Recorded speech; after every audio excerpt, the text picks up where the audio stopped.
Okay, good morning, everyone. I'd like to call this meeting to order at 9 a.m. I'd also like to confirm that we do have quorum. Councillor Burry has sent his regrets for today's meeting. I'd like to confirm that we have our CAO clerk and members of the senior management team here and present.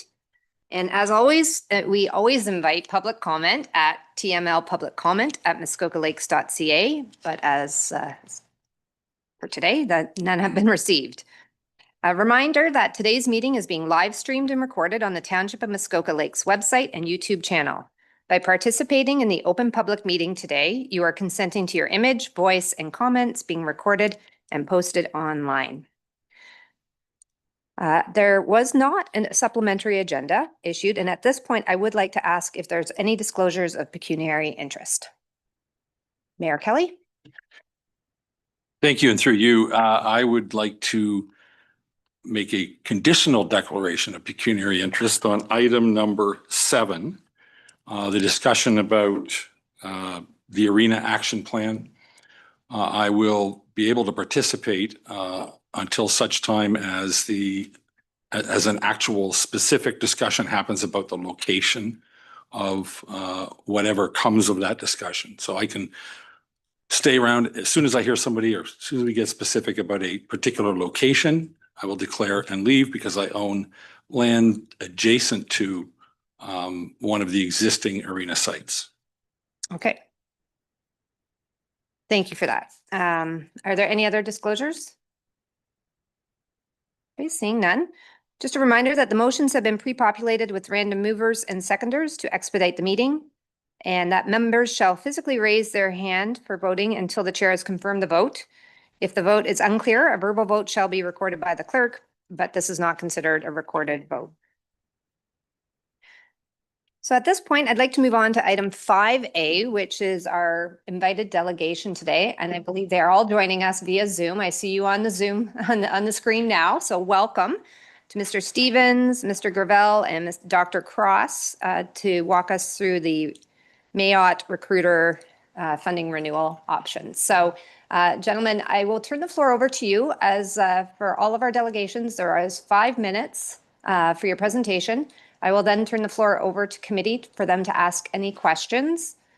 And at that point, we will say goodbye. And then later on in the agenda, if there is any ask, that's at that point, committee will have that discussion and our clerk will follow up with you with any next steps. So with that, I will turn the floor over. I'm not sure who's taking the lead, but I'll turn the floor over to you. Fantastic. Thank you. My name is Greg Stevens. I'm the Director of Operations at MAOHT. And first, I want to thank you for the opportunity to do the presentation.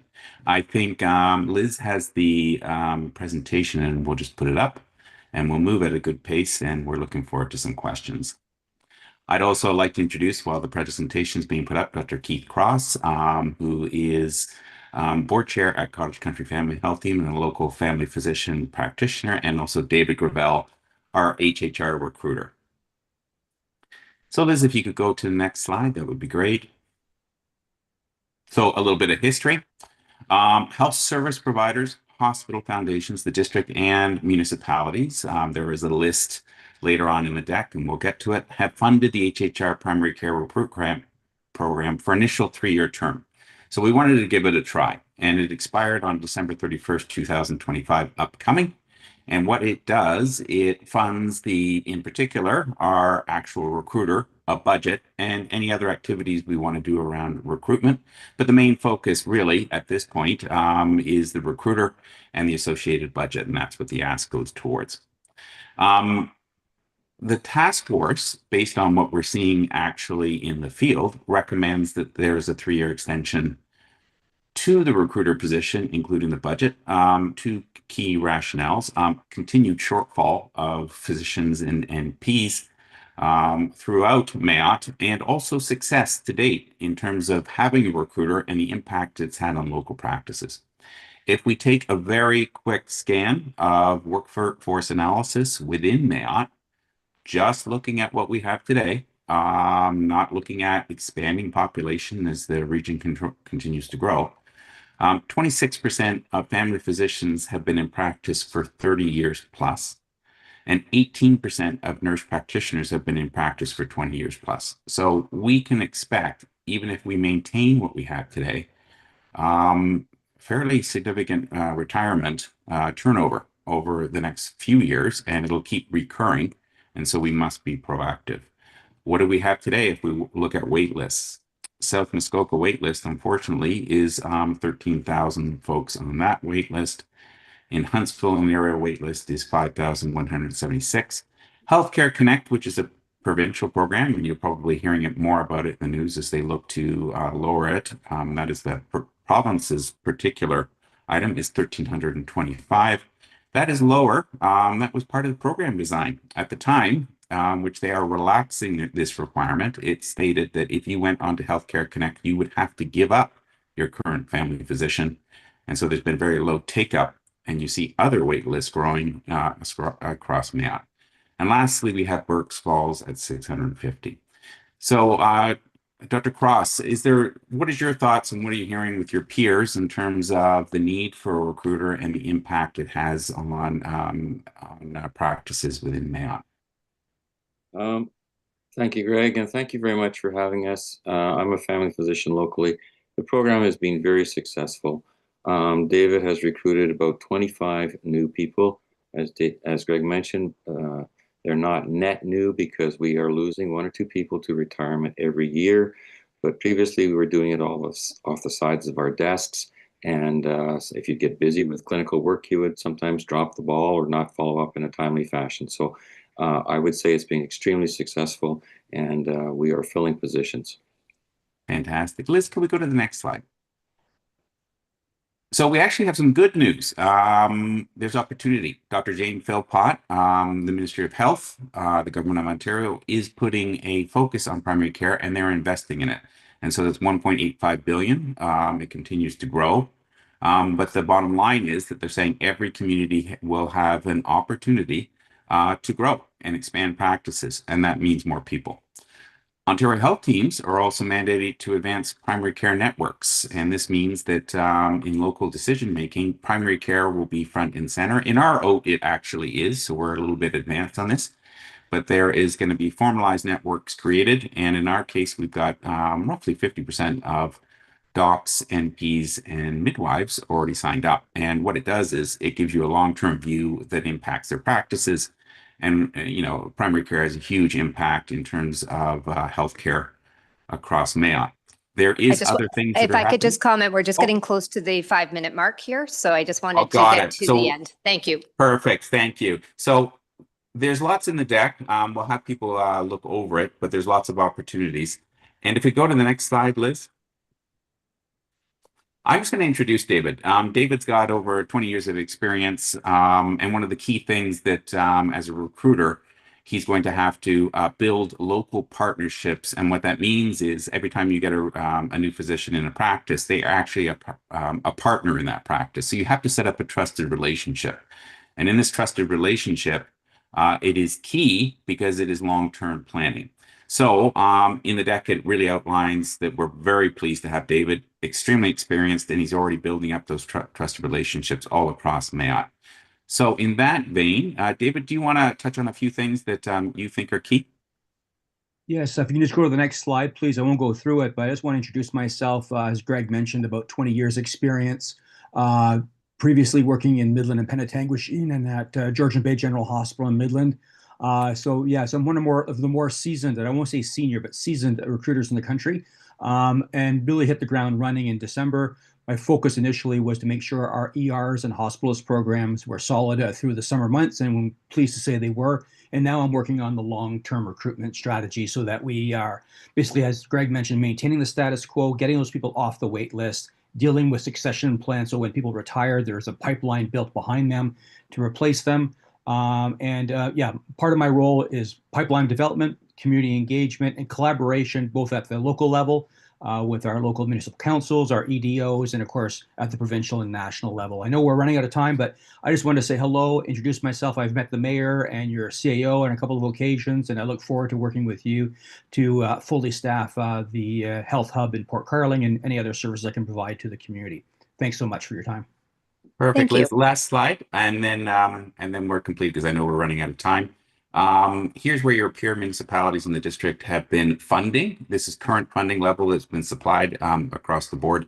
And we are going to each of the municipalities in the district. In fact, this is our last presentation, and we're getting a lot of support. In fact, we expect that all at this that we've asked, we expect approval for all. In terms of Muskoka Lakes, we are asking based on the population side for a contribution of 3,000 to 5,000 over a 3-year period. So for each year, between 3,000 to 5,000 would be appreciated to actively support the recruitment position. We are going to put in a request to the Ministry of Health, an unsolicited proposal to do so. And it was brought up at the AMO conference, where I do know that the Bracebridge and Scott had done a presentation to the minister or a representative of the minister for an ongoing ask, because it's just needed. And really, at the end of the day, it should be funded through the Ministry of Health. But in the meantime, to keep the lights on and ensure we have the resources, we're coordinating across municipalities for an ask. Thank you. Okay, so at this point, I will open up the floor to the committee if you have any questions. Mayor Kelly and then Councillor. Excuse me. Thank you. And through you, I have a couple of questions, but I want to start, first of all, by welcoming all three of you. I think I've met everyone but Greg. Nice to see you again. One of the first things that occurs to me is the ask of the Township of Muskoka Lakes is for somewhere between $3,000 to $5,000. That's tied to what number? Our permanent population, which is just south of 8,000 people? Yes, I believe so. I think that was, when they did it, it was kind of a pilot, and then they just did populations across the board with a rough budget, and we're maintaining the budget as before it's worked. Thank you. And that's an annual kick for Yes. 3 years. Okay. Yes. Now, one of the obvious issues that I have to raise is that with the District of Muskoka making a contribution of $25,000, is that an annual contribution or is that aggregate over 3 years? No, the contribution list you saw on the slide is per year. Okay. So some people may not realize that the contribution of the taxpayers of the Township of Muskoka Lakes amounts to 40% of the district's budget, just slight, maybe a hair less than 40%. But using 40%, the contribution from our taxpayer base here would amount to $10,000 a year for 3 years, which is being siphoned off and delivered up through the district. So it would seem to me we've more than satisfied by a factor of 3 the request that you're making for a contribution from the Township of Muskoka Lakes. Yeah, thank you. I really can't answer that one, but we do know that other municipalities that probably kick into the district, some percentage, much like yours, at a different level, obviously, you're a much higher contributor, realize that there's an ongoing issue. And if we don't have this kind of position, we're going to run into trouble of not having practitioners, and it'll simply cascade. Okay, great. 2 questions, and then I'll get out if people want to indulge me for 2 more. I missed the number. Was it 25 that have been recruited successfully in the last year? Is that the number I heard? 25 physicians, or 20? Maybe it was 20. Yeah, let me tackle that. So yeah. I would say in the last 18 months, and I can't take all the credit. It's probably close around 25, and that includes also all the people that we recruited at the hospitals to work in the ER as hospitalists and other practitioners. So that's an aggregate of about the last 18 months. The other thing is that also includes 6 practice-ready Ontario candidates that have basically they're internationally trained physicians who have done their assessments and they're now starting their practices throughout the MAOHT region, and are either absorbing existing practices or just starting to take people off the wait list. Okay, and I guess I'm most interested in the delivery of community-based healthcare. So the hospitalists, I know they're necessary and they're part of your function.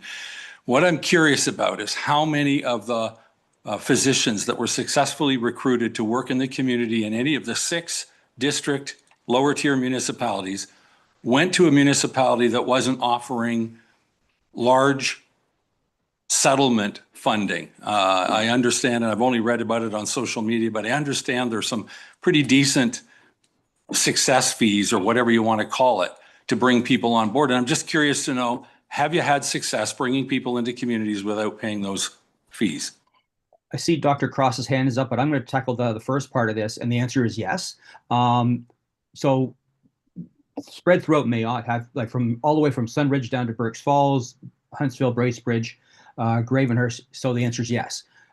Just a little bit about my style. I seldom talk about money when I talk to candidates. Mostly I talk about lifestyle. Where do they want to work? Where do they want to live? Where do they want to raise their kids? What schools they want to go to? And I'll give you a quick example. I've recruited a doctor to join us in Bracebridge in January. And the reason they've selected Bracebridge is the French immersion program at Monk School. So so those are the things I talk about physicians with, and very seldom do I talk about medicine or money with them. Now, yes, it is a bit unfair that one municipality in our region does offer a community incentive. But the great thing about all of MAOHT is that we are all eligible for what's called the Northern Rural Recruitment and Retention Initiative program, which is a provincial program. And it's based on the rurality of each municipality. So it ranges between $90,000 and $120,000 over 4 years. So that's kind of the great evener. But yeah, just so you know, my style is to seldom talk about money. It's to talk about more about all the other things that makes the candidate and the community the right fit. Sorry, Okay. I chopped off Dr. Cross there. Hold on. Yeah, Dr. Cross was going to add something, I think, just before you get to your next question. Yes, and to David's point, we have recruited 4 to the southern municipalities with no incentives. Thank you. That's great. And just for the record, it was Mr. Gravelle that called it unfair. Those aren't my words. But it's a factor. We're competing with other lower tiers that have some financial incentive that we've chosen not to offer. And no matter how we slice and dice the MAOHT fee, that's one of the things we're currently competing against that's a reality. Last question, and I think I've heard Mr. Stevens and I think Mr. Gravelle mentioned recruiting to join existing practices.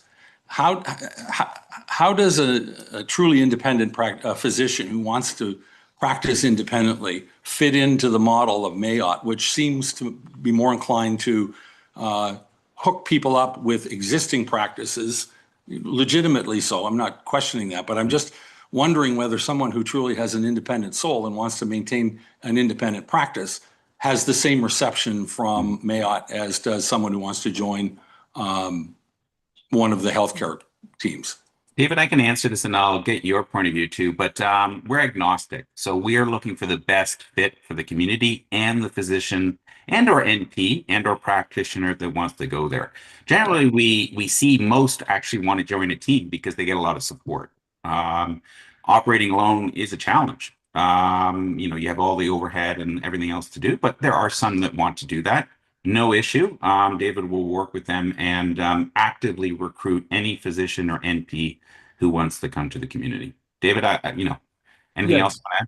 Yeah, totally agree with what Greg said. I'm agnostic. I try to find the right fit. And yes, it's really interesting. New graduates are trained in a collaborative team-based approach. So that's kind of where they're kind of going towards. But more seasoned practitioners who've worked solo for the better part of their careers are used to that solo mentality. So I want to revert back to your comment or question regarding the unfairness of the financial incentives. I think what you've done as Muskoka Lakes in terms of building the health hub is your form of an incentive, right? It's a barrier to a candidate coming into a community to have to start up and build a $1 million clinic and all these things. You've already created that within your own community. So I think while a financial incentive may look really rosy to a candidate, the fact that you've actually got a ready-made turnkey clinic in your community is a massive selling feature for myself as your recruiter. Thank you. I'm done. Thanks very much. Thank you. And just before I get to Councillor Roberts, Dr. Cross, I noticed you had your hand up. Did you want to add a comment before I turn to the next councillor? David said it all very well. I think the facility that you have in Port Carling is fantastic and will be a great asset to recruitment going forward. And I have been with David on tours. 2 weeks ago, we took around a gentleman from Louisiana who is looking to relocate to Canada. And we looked at all practice styles, group, individual, the potpourri. Perfect. Thank you very much. Councillor Roberts and then Councillor Nishikawa. Thank you, Madam Chair, and I have two questions through you. The first one's to the delegate. Your estimates for contribution ask is based on permanent population, but we all are aware that during the summertime, the Muskoka Lakes population just explodes. Do you have any numbers that would identify how many people within Muskoka Lakes use the emergency services during the summertime? Or if not, you can send it to us, but We would have to talk to That- Mac and get those numbers, but I'm assuming quite high, given its seasonality across the event. Keith, I don't know if you have anything offhand, but we can certainly contact Mac to get ED department visits.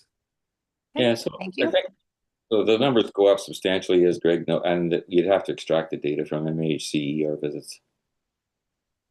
it suffice to say that Muskoka Lakes would probably greatly use the hospital emergency services and physicians during the summer times. Thank you. So my second question is directly to our treasurer. There was a comment that we made, which is that the $25,000 is 40%, but maybe the treasurer could remind us. That's 40% of 100. What off the top of your head, can you recall what Bracebridge, Huntsville, and Gravenhurst would contribute in that 25 percentage-wise? Just a ballpark. Okay. Director Donaldson, I don't know if that's something you can.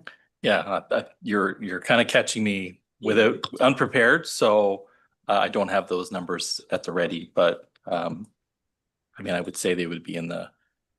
If I give you a broad range, I'd say it's like 15 to 25% each, Okay. something like that. So thank you, 15 to 20%. That is above each of those major municipalities compared to 40. Thank you. Okay, thank you very much.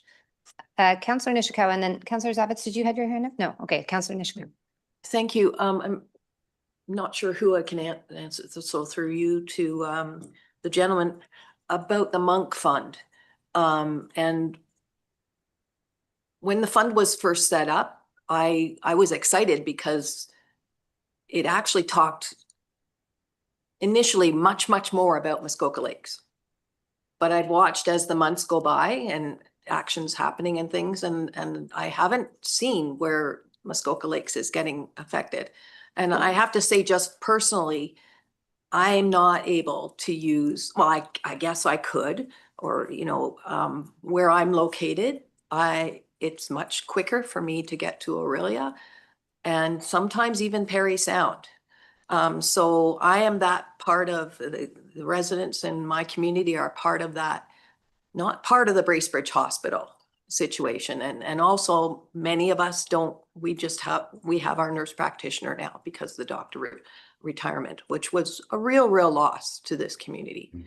But I'm still concerned about my vision of what the Monk Fund was going to be, but is it all going elsewhere? So I get that, just to clarify, the question is how is this group using the Monk Fund, and is there a benefit, or could it be used in this case for Township and Muskoka Lakes, knowing the history of it? Yes. So I'm not sure, gentlemen, who wants to handle that one. Yeah, I have an amazing relationship with Kate Monk. She met with me basically last winter when I first started, and we've had multiple meetings. And she actually, through the Monk Healthcare Development Fund, contributed $20,000 for me to focus on the U.S. and international market. So that's actually been an amazing contribution to our program to really, and you think about, going to the U.S. I'm actually going to the U.S. in about 4 weeks down to Anaheim to the world's largest family medicine forum called FMX. We as a small community would not typically be able to afford to do that, right? So by collaborating with the Monk Fund and collaborating with the Ontario Physician Recruitment Alliance, we can now afford to go and do external travel, external recruitment fairs, and go to where the practitioners are currently coming from. there's a mass exodus of UK doctors, and there's tons of interest from USA doctors and Canadians who did their training in the US who want to come home. So by using the Monk dollars, we're doing a massive push in those two markets. So yes, does it impact the municipality directly? It's too early to tell because I've only been on the job less than 9 months. But I can tell you that those funds are being strategically used, and they're being directed by Kate herself, who basically told me this is where she wanted the money spent. Okay, thank you very much. Committee, Councillor Edwards. Yes, thank you very much. Of the nurse practitioners and doctors coming in, is there any word about getting another one for the Port Carding Health Hub? Okay, thank you. I think it's the municipality's best kept secret right now because we have not done anything officially. But I think everyone knows that we're working very closely with a practitioner who lives in the region, who has basically provided her notice at her practice in the GTA, and will be starting with us in the coming month. But yeah, we just haven't officially announced her yet because we're still trying to figure out some logistics with your senior staff and with potentially with the family health team. So yeah, I think it's not a very good secret, but yes, I think that's going to be happening. We'll be able to announce it formally in the coming weeks. Okay, and supplemental? Yes. I see that Bracebridge give 25,000, Gravenhurst 10,000, Huntsville 25,000, and Lake of Bays 5,000. And that, but do they not also pay into the district No, that's. with taxes? So I think I Thank you. think the answer we know is yes. So everybody pays into the district fund. Now I think Councillor Zavitz. Okay. Good, thank you, and through you to the gentleman. From a less optimistic side, I wonder if you could share in 2 seconds or less, what happens if this fund doesn't occur? What happens if the recruitment effort stops today? Can you paint for us the picture of where that leaves this area? At a major disadvantage. We're in a crisis.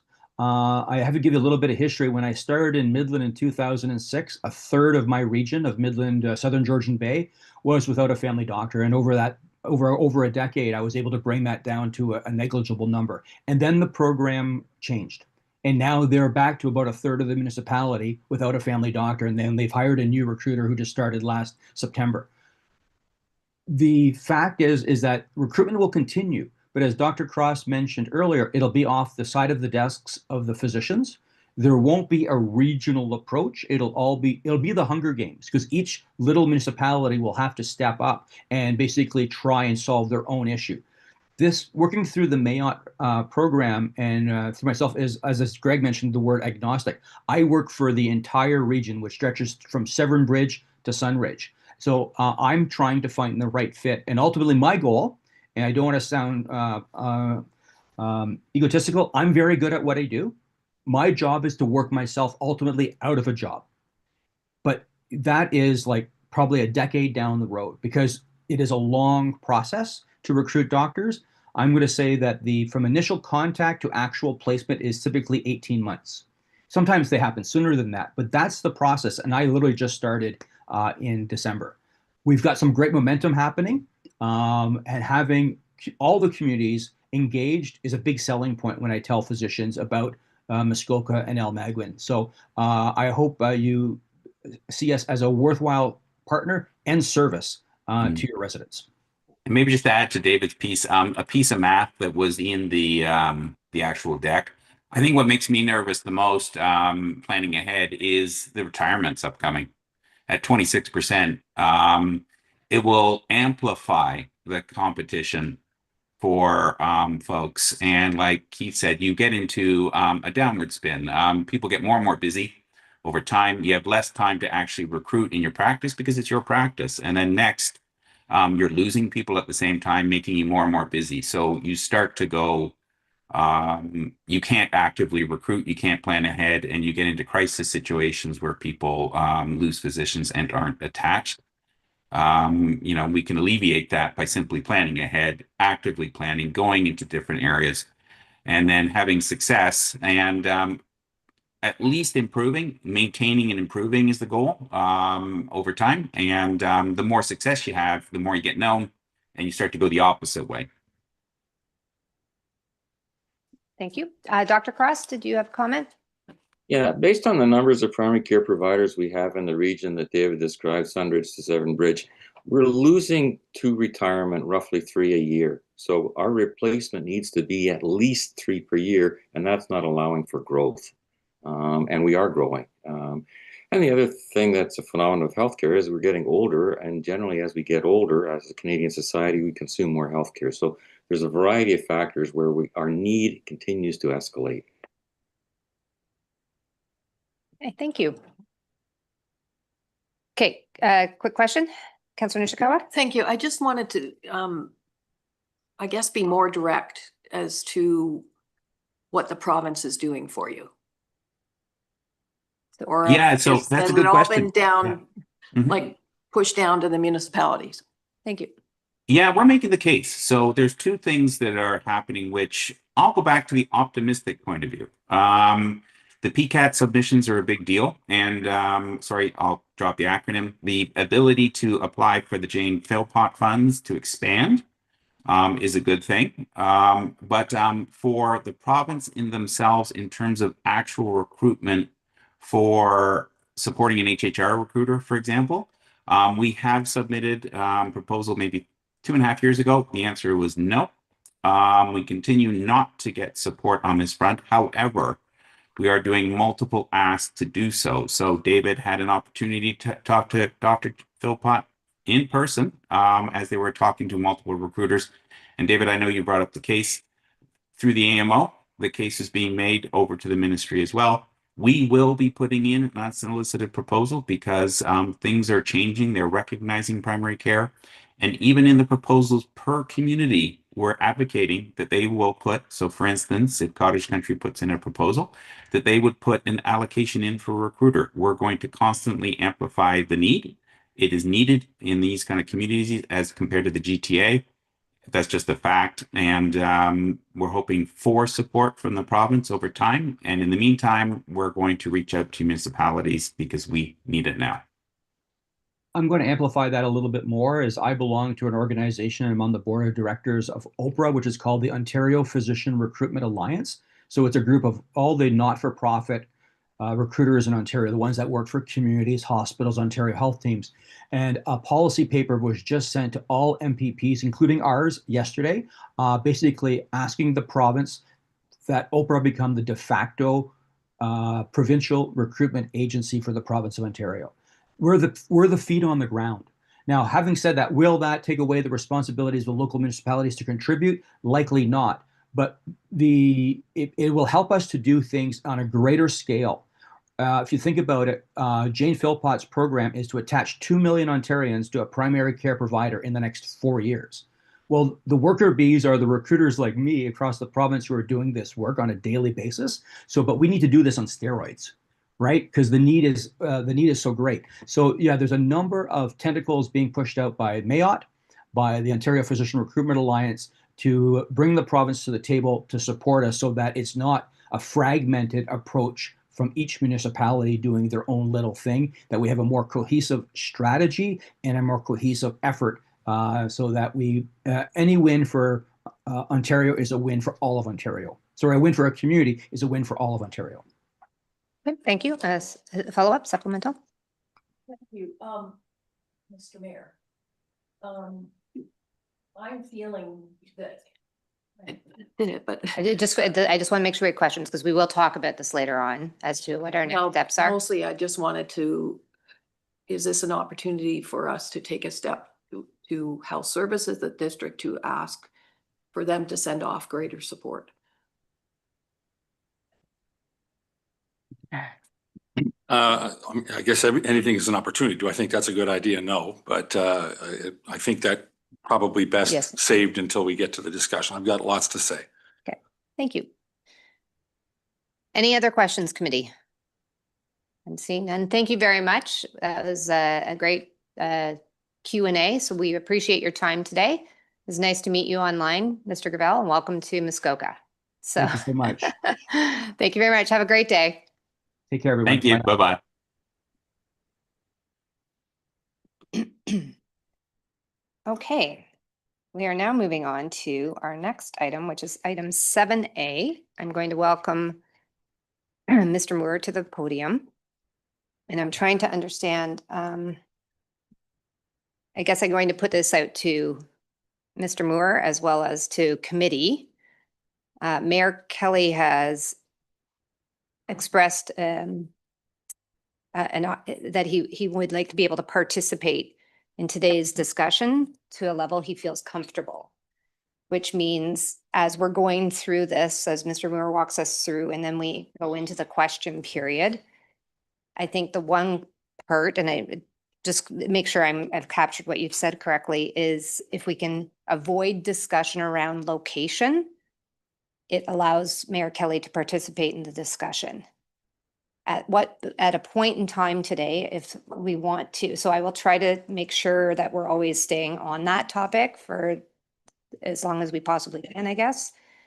When we get to that point around location, if it comes up today, I guess at that point, Mayor Kelly, you would leave and then we would have that opportunity. So just if we can be thinking about that as we're asking our questions, that would be, I think, helpful. So with that said, oh, Mayor Kelly, did you want to add? No, thank you. And I think you did a perfect job. The report, Muskoka Lake Arenas, I think is a fantastic piece of work. It breaks out about 4 or 5 decisions. If you cascade them and think about things like number of pads needed, the size of the pads, rebuild versus build anew, which are the suitable locations, all of those are, to use the word of somebody in the previous presentation, agnostic as to location. If we are able to bring the location discussion, hold it till the end, I'm happy to participate in this, but once we start discussing location, I'll step out of the room. Thank you. Okay, thank you. So if you could just hold your comments for right now, I would like to give staff the opportunity now to do their report. I just wanted that to be in our thinking right now before we get to opening it up to the committee and the question period. So maybe even if you have questions, just write them down as agnostic ones versus location, and that way we can try to separate the two to the best of our abilities. Mr. Moore, with that, welcome to the podium. Yes, thank you, Chair, and good morning, committee.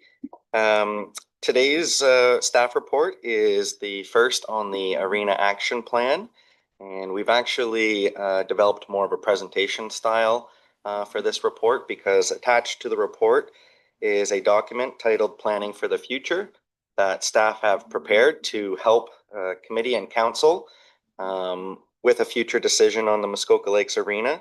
That document itself outlines all the background information, examples of other areas, nearby amenities, costs, our utilization rates, etc. All those details from previous plans and studies we've incorporated into one document that can help guide a future decision.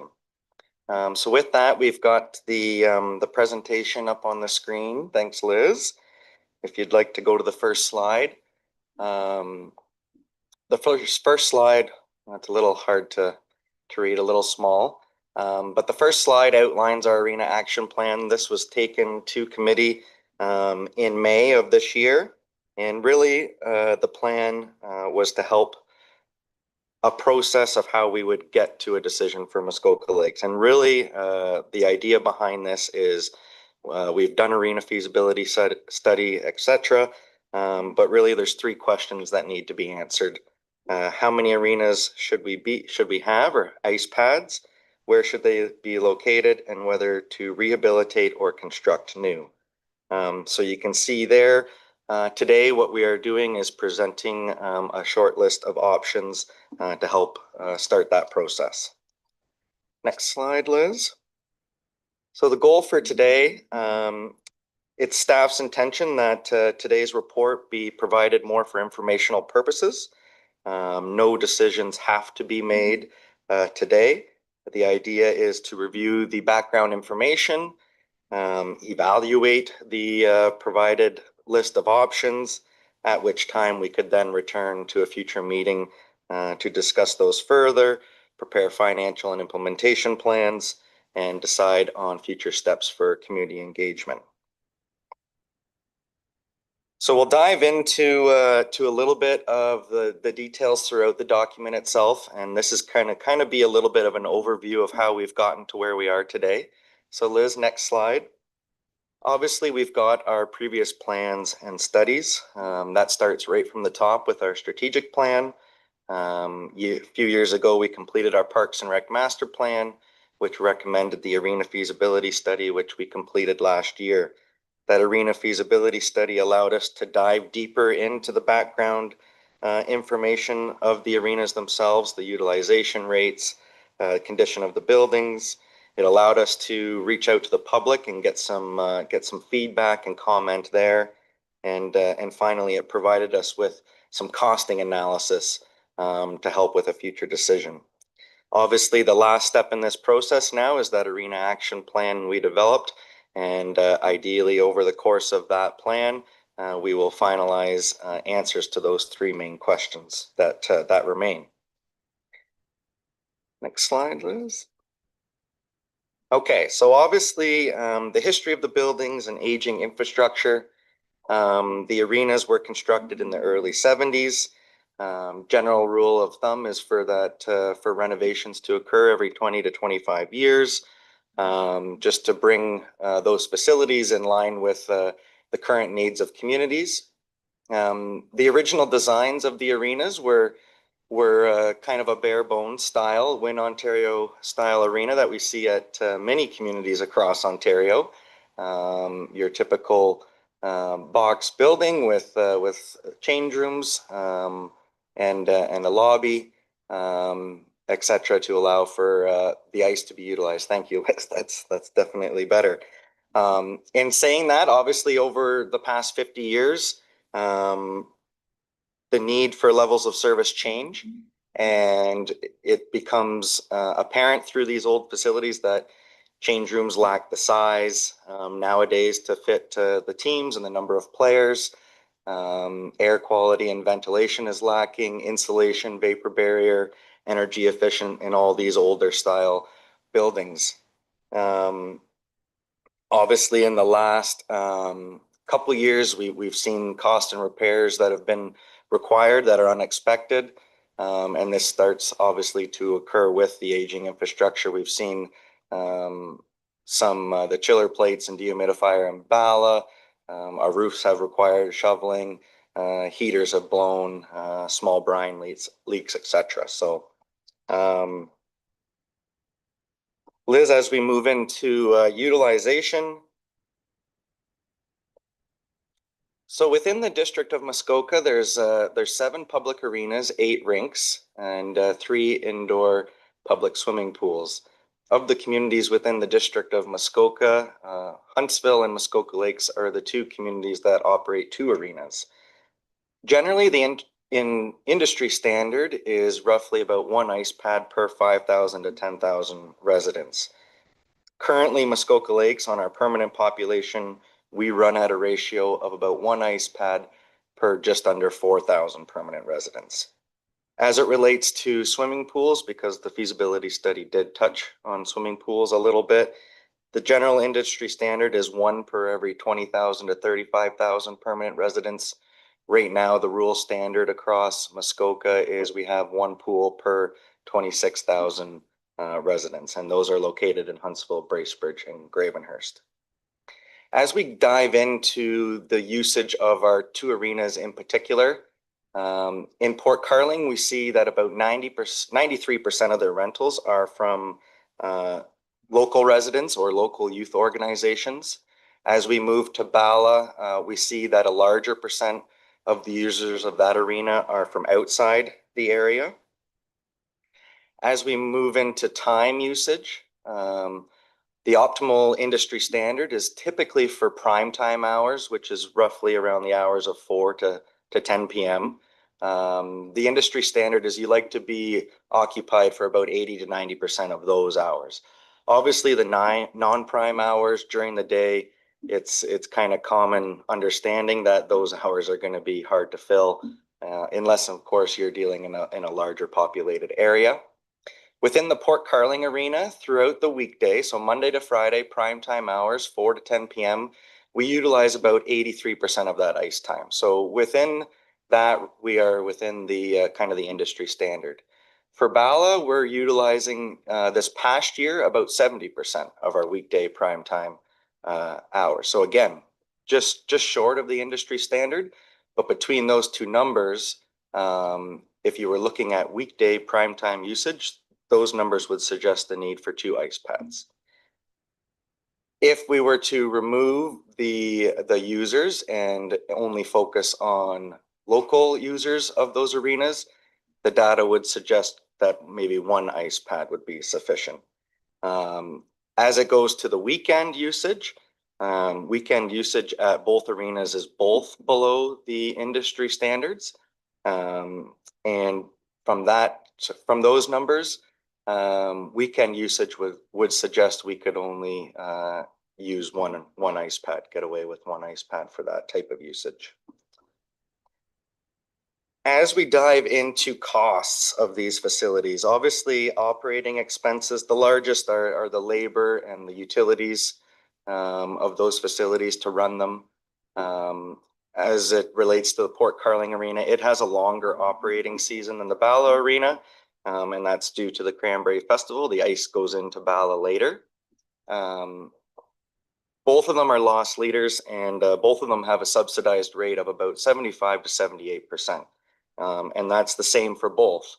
And the reason for that, even though Port Carling has more usage and more revenue, the main users of that facility are the youth organizations, which pay a reduced rate compared to the standard rate that we typically receive at that Bala Arena. As it relates to capital costs, the current capital plan we're well aware of. There's some large items in that upcoming for both arenas. Currently, we have expected over the next 10 years about 10 million in expenses. Those are numbers that include inflation over those 10 years. The largest projects of both arenas are new roofs and new floors, ice systems in both of those. As it relates to new builds, we also have some rough numbers on new build costs from the arena feasibility study. Kind of a new base building that we would see nowadays, similar to what we have now, would probably be around the $30 to $35 million range in 2024 dollars. If we wanted something a little bit bigger, that would include a little bit more amenities, walking track, public rooms, etc., gym maybe, you're getting upwards of the $45 to $50 million range that was highlighted in the arena feasibility study. So as part of that study, we did community engagement. We met with the local stakeholder groups. We had a survey, and we included the results of those within the arena feasibility study.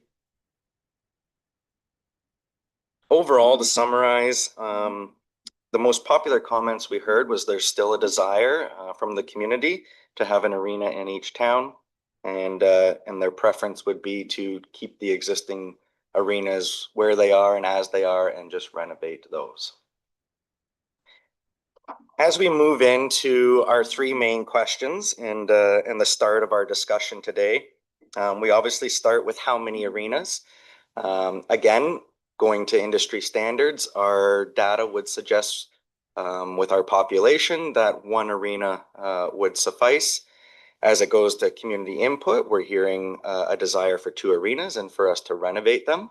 Generally, the public is happy with the level of service we're providing with them, and there's definitely an understanding that if families or residents want more, they understand that they can travel to the nearby urban centers for amenities such as a pool, etc. So ultimately, as part of the discussion today and a future decision, Council needs to determine largely how much we want to subsidize arena use for non-local users.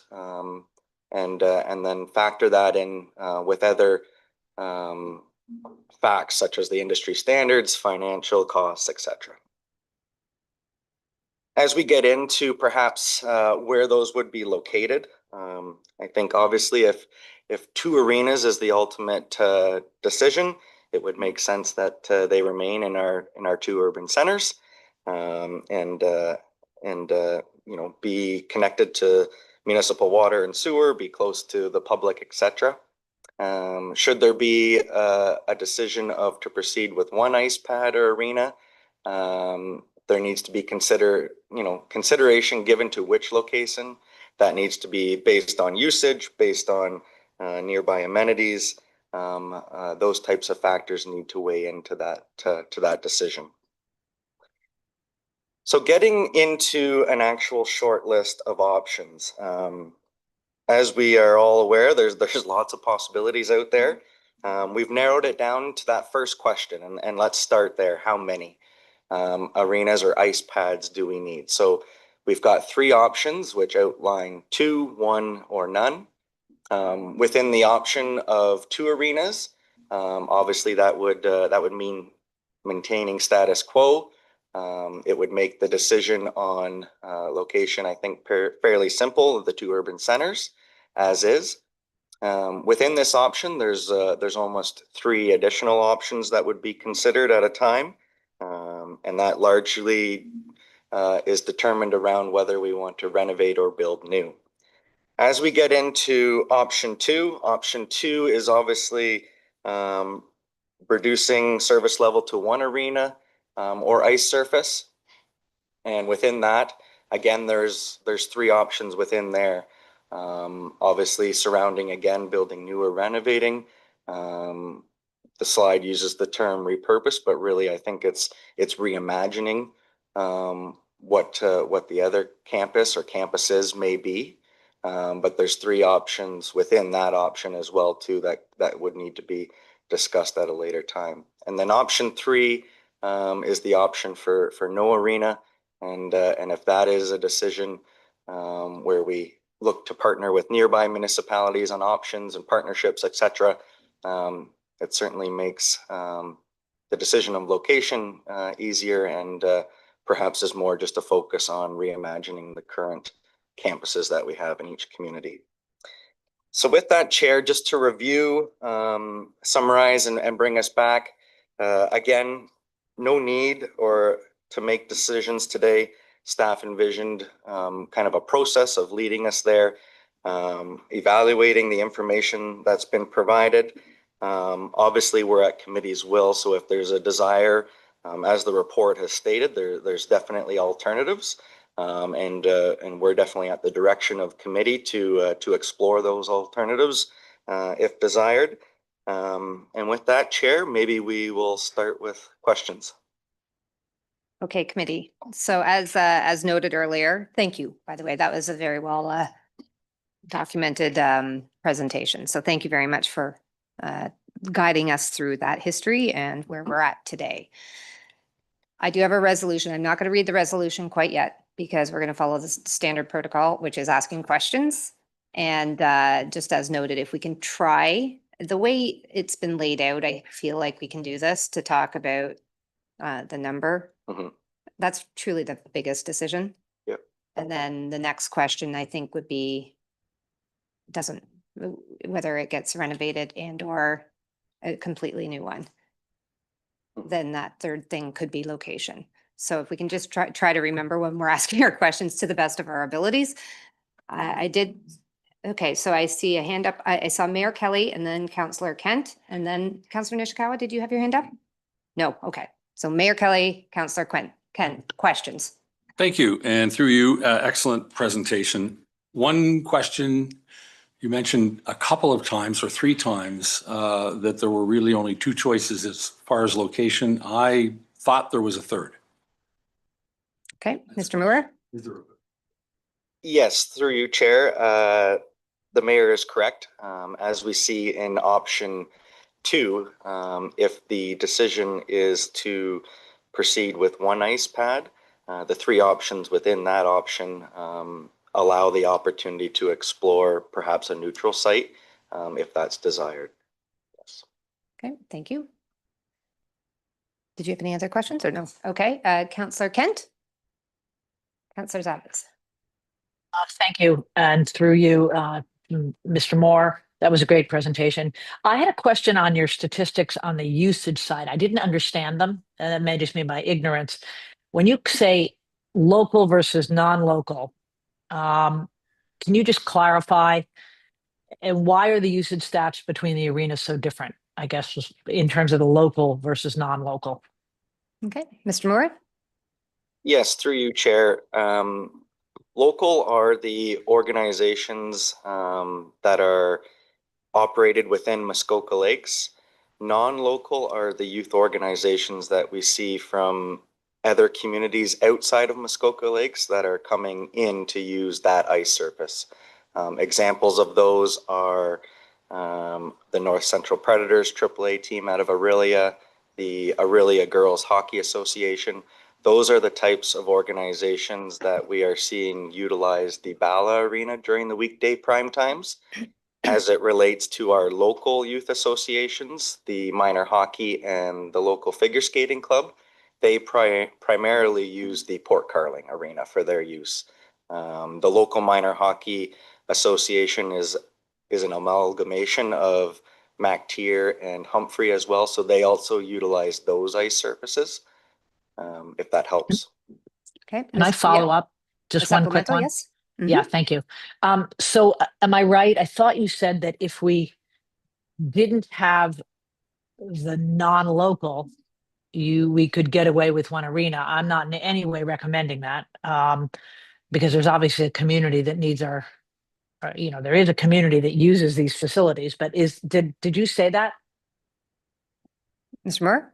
Yes, through you, Chair. If you were to remove those non-local users from our current ice usage, the data would suggest that we could fit our current local demand within one facility. Yes. Okay, thank you. Okay, thank you. Just for clarification, and just because it's on that point, the groups that you just actually highlighted noted, I thought I read that this was a bit of an anomaly this year, that is an ongoing and historical use. Is that correct, or? Yes, that is correct. So through the data over the last 3 years, we saw an increase in usage at the Bala Arena this year, which was fantastic. And those were mainly from two user groups. The Aurelia Girls Hockey Association was new. We haven't seen that previously. And a large part of that is due to their Brian Orser Arena was going through renovations this year. So Aurelia was down one ice pad. The other user group was another youth hockey group that was occupying ice on Saturday mornings for 3 hours, which was fantastic. But they are no longer operating for next season as well too. So it's very hard to predict that future usage, definitely. It's hard to say how it's going to be. We can just rely on that past usage data, which are in that document. Yeah. Okay, thank you. Councillor Zavitz. Thank you, and through you. So that leads right up to where I guess where I am, Corey. Question, just questions. So, right? It is a question. Okay. Usage, this whole thing really comes down to usage. We've had a lot of information over at least a year and a half. So, becoming very familiar with this, and then of course, speaking to the public. So it speaks to summer usage, non-ice usage, if you will, which I do believe, well, I'll frame it as a question. Do you believe we market the facilities to their best advantage, both in the summer and or in the winter and or both? Because I think that speaks to, in terms of where we're going with this. Okay, Mr. Moore? Yes, through you, Chair. It's a great point to bring up the summer usage because over the last 2-3 years, we've certainly seen summer usage of these facilities increase quite a bit.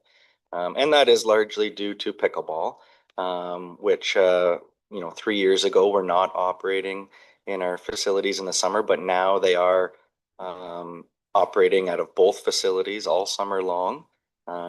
This year, we were able to provide pickleball 7 days a week between the two facilities, some days at both facilities.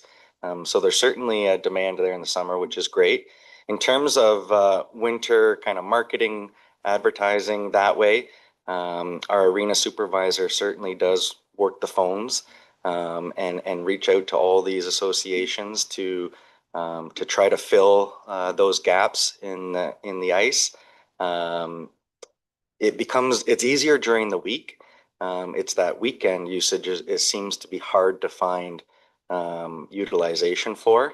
But through the week, we seem to have those groups that kind of take one night a week each and run a few practices. But it's that weekend utilization that's been tough. Yeah.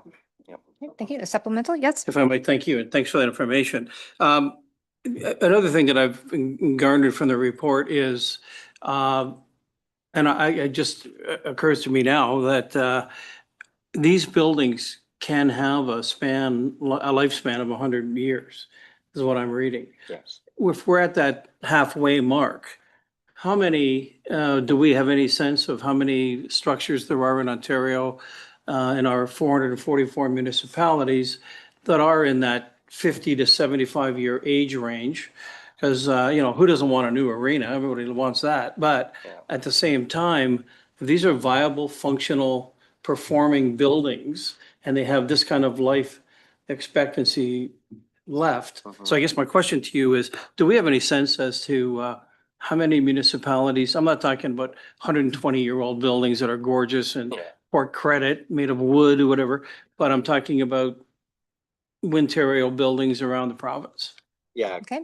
Great question. And to your point, when we get the engineer's assessments every 5 years on the buildings, and through our asset management plan, the bones of the structure, concrete block and the beams is 100-year lifespan, right? So the two major items we're looking at for each arena is the roofs and the floors. As it relates to numbers across the province, I don't have those off the top of my head.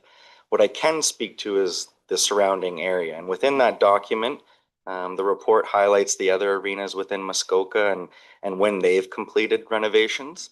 And I think the trend that we're seeing is the larger urban centers that are growing at a faster pace than our rural centers are typically choosing to build new.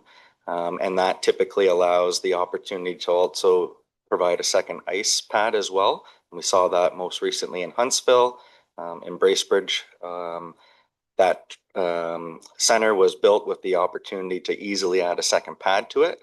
What we're seeing from your typical more Win Ontario buildings in the rural centers, and we're looking at South River, Sundridge, Berks Falls, Baysville, MacTier, Humphrey, is they're typically going the renovation side, replacing what's needed on them.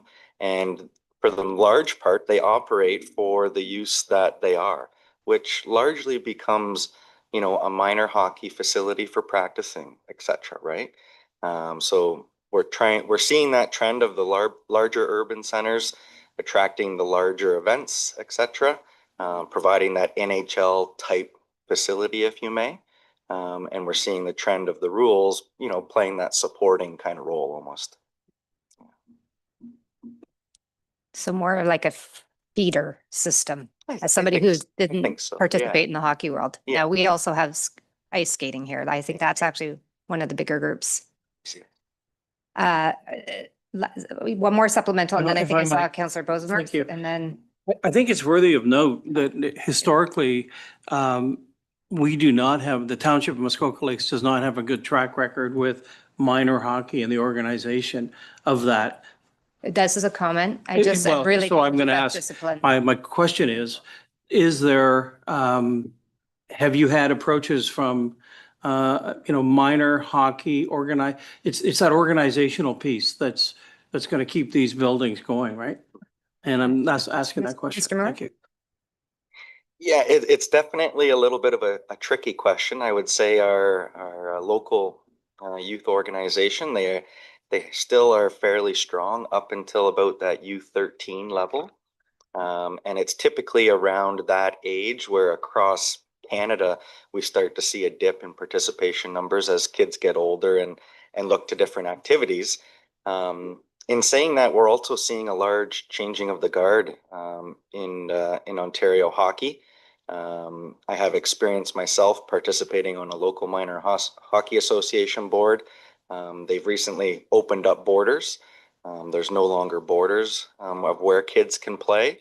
So predicting that future is even harder at the moment. There's some that feel that may lose that small town hockey because kids will commute to the larger urban centers for a higher competitive level. There's some that feel that it may grow local minor hockey because those who don't make those teams at the higher competitive level will come back here to still play competitively. So we're at a really tough point that way, I think, to speak on where minor hockey perhaps is heading. Yeah, it's a tough one. I appreciate your institutional knowledge on this because that's something I don't have. Councillor Bonesworth and then Councillor Nishikawa. Thank you very much, Chair. Through you, if I may have 3 questions. If you look at the occupancy rate during winter weekdays, our occupancy rate is close to industry standard, and yet we have significantly fewer population per arena. Can you give us some insight as to why we have such high utilization for such a small population? Mr. Moore? And yeah, I guess that's in both. Well, it's in Bala for the last couple of years, but historically Bala utilization has been considerably lower than Port Carling. So what explains our generally high utilization? Mr. Moore? Yeah, through you, Chair. Great question. I'd say right now it's us subsidizing services for nearby municipalities that aren't providing enough services. And those local youth associations don't have the ability to meet their ICE demands at their current communities, and they're willing to travel 30, 45, sometimes an hour to our facility because it is available. Not only that, it's also at a cheaper rate, which is nice as well too. For example, if we look at Bracebridge, if we went by the industry standards, their population would suggest perhaps a need for 2 arenas, which they do use Gravenhurst for, right, to fill that void. So I'd say that's why the usage through the week is utilized at Bala. And if I may, my second question is, just for clarification, when we talk about operating costs, the largest one being labor, do we need to have staff attendance in every time it's rented?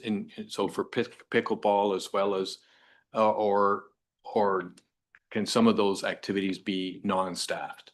Okay. Mr. Moore? Yes, through you, Chair. In the arena facilities, they need to be staffed.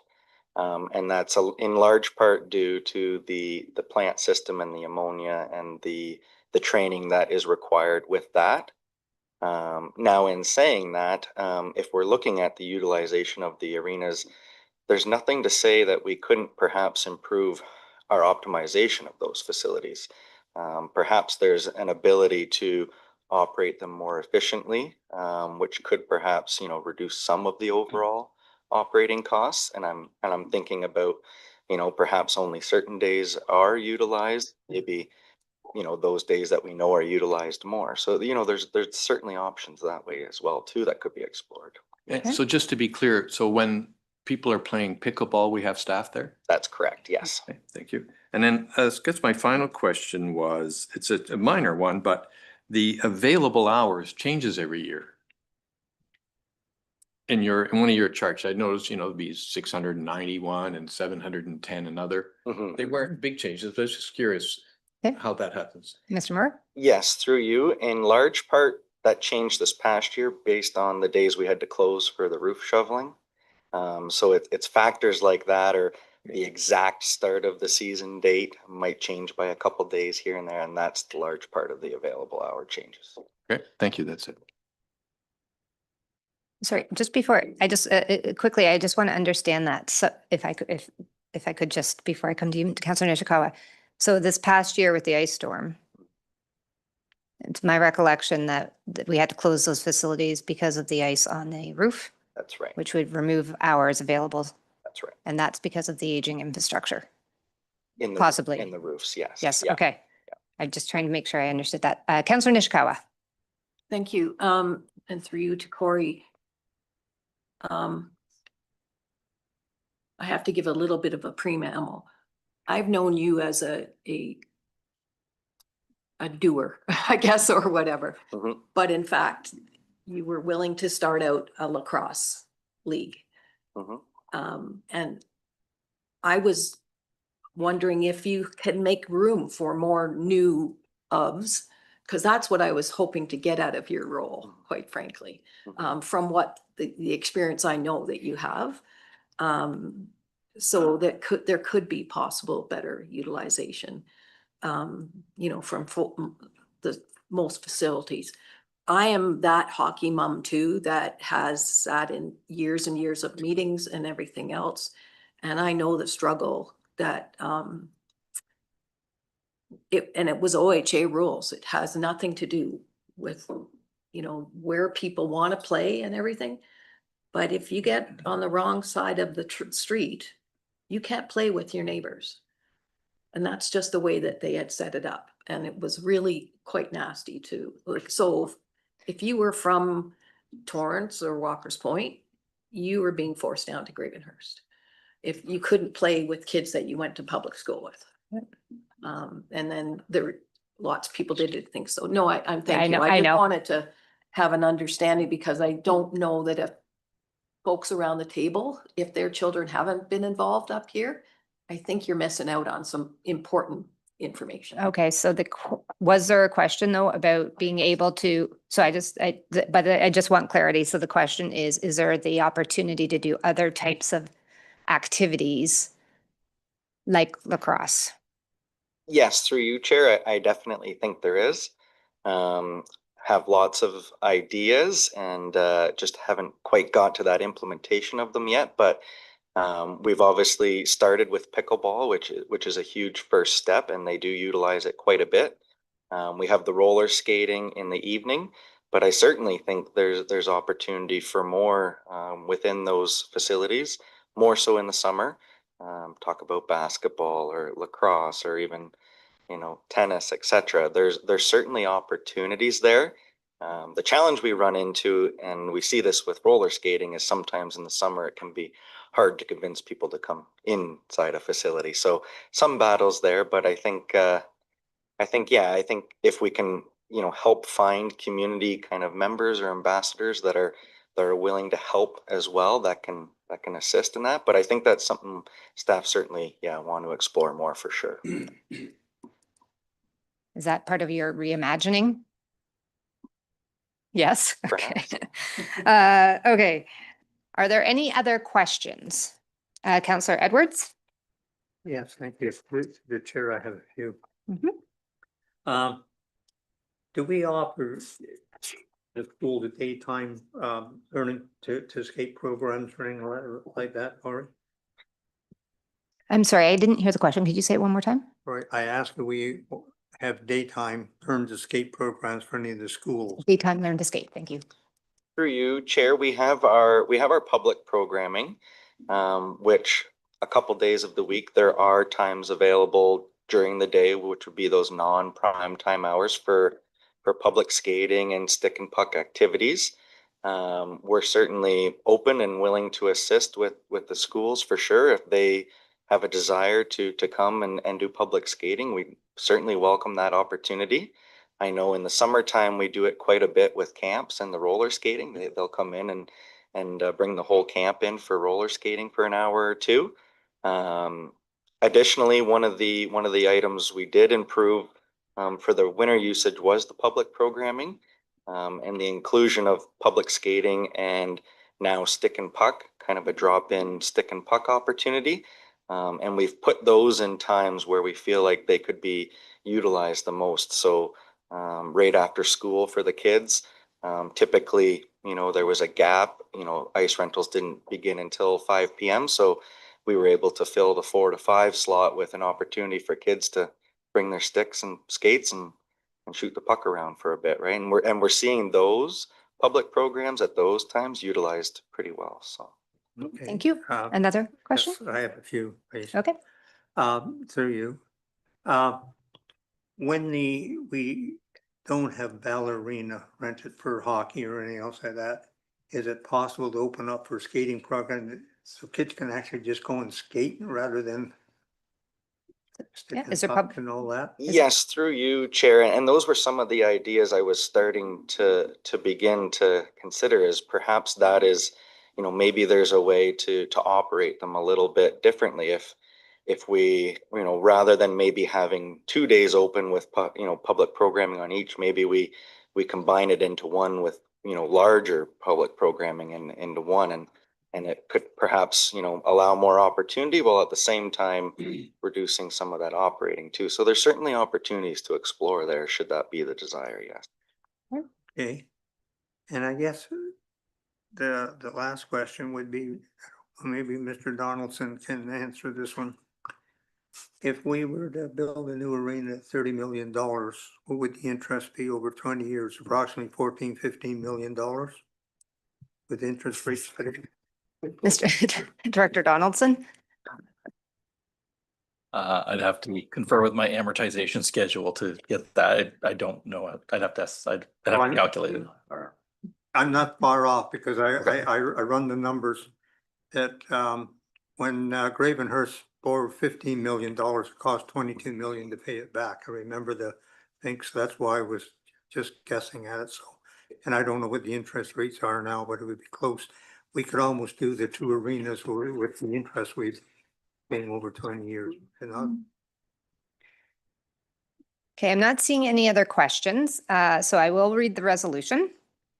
Moved by Councillor Kent, seconded by Councillor Zavitz. Whereas the arena feasibility study was received by committee on April 10th, 2024, and whereas the matter was postponed until after consideration of the asset levels of service study, and whereas the asset levels of service study was approved by council at their meeting of July 16th, 2025, and whereas through resolution GFC-06-120325, staff were directed to report back to committee with an outline of next steps for the arena feasibility study with the aim to inform on recommended approaches to assist council in reaching final decisions. And whereas staff were directed to implement those next steps through the arena action plan outlined in report PW-2025-022, now therefore be it resolved that the Muskoka Lakes Arenas Planning for the Future document attached as Appendix 2 and staff report OPS-2025-0547 be received, and that a preferred shortlist of options be endorsed at the October General Finance Committee meeting prior to proceeding with the financial implementation strategy and community engagement phases of the Arena Action Plan. So that is our, Mayor Kelly's, just let me finish my statement. I see, you'll have a chance. Okay. So that is our resolution. And I will now open it up. And once again, I'm just going to continue to reinforce if we can keep the discussion on location aside for now to allow Mayor Kelly to participate, that would be helpful. And we will just see how this discussion unfolds. Mayor Kelly. And thank you, and through you, and I am a little eager because I did want to say a few things lest I have to leave prematurely. And I'm not going to speak anything about location. I'm going to speak about what I think is one of the real necessary components of any small community, particularly in northern or near northern Ontario, and that is the arena. One of the choices is zero ice. And quite frankly, there's probably a case to be made, a purely clinical case. I'm not going to ask Director Donaldson to crunch the numbers while we sit here, but my guess is we could satisfy all of the local desire to use ice far cheaper by buying a couple of buses and shipping people around the community, around the neighborhood, and all the way down to Aurelia and all the way up to North Bay. If they wanted Olympic-sized ice, I think there's that in Huntsville. If they want NHL size, there's that in Gravenhurst. But what I really had hoped to say or point out, I think it's important that we recognize that this community is an aging community. It's a community that's having a very difficult time attracting new growth. We've had a lot of activity, I think, since COVID, but we need to find a way to steadily stream in new young people, people who are far more in touch, far more physically active, first of all, far more in touch with the environment, far more in touch with the outdoors experience, that are going to fill school buses and fill the local schools, that are going to attend the local community centers, and hopefully populate groups of young people doing figure skating and groups of young people playing hockey.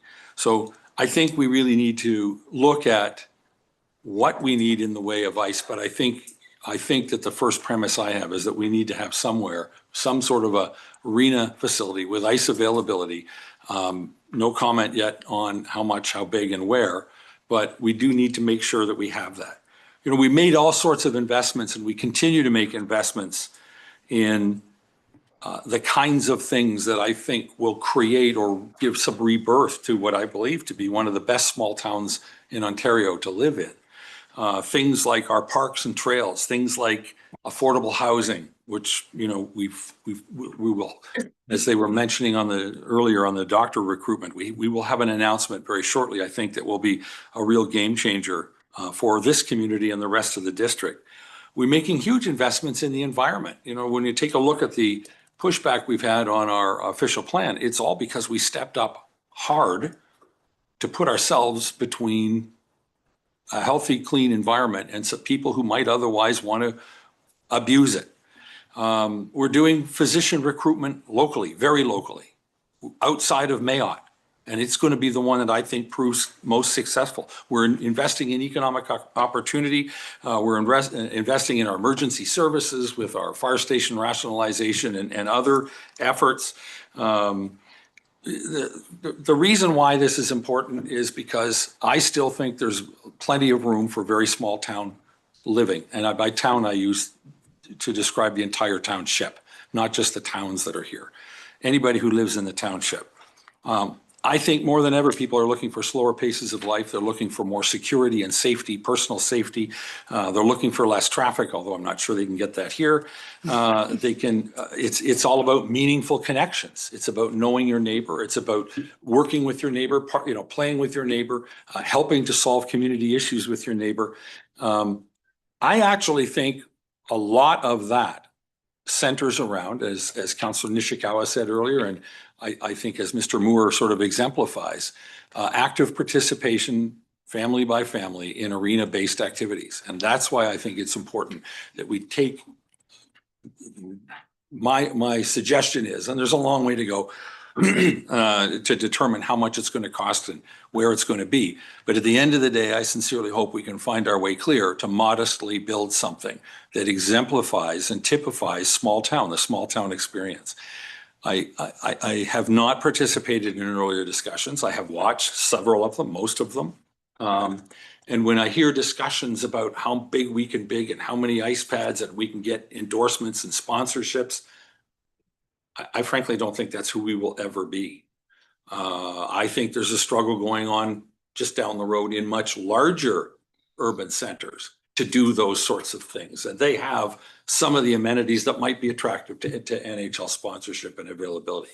So my point simply is terrific work by Mr. Moore and the rest of the group that have been working with him on this. I think we're really close to a really positive solution. I think it will push the agenda further down the road to make this an attractive place for people to move and to settle and to raise families and to take part in community activities. And I think that is the reason why we are all here. That's it.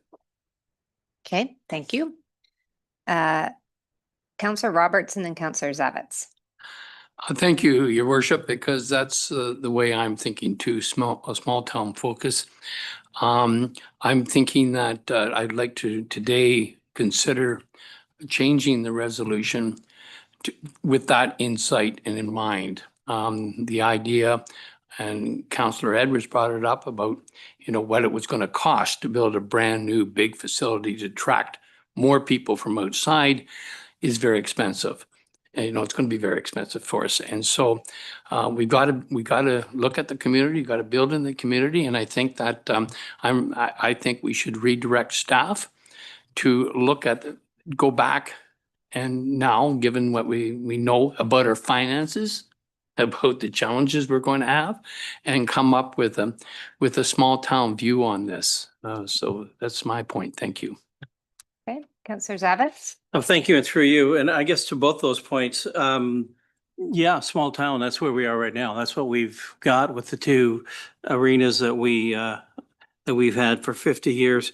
Just to put my stake in the ground, I suppose, I'm going to be on record as being in full support of keeping both arenas.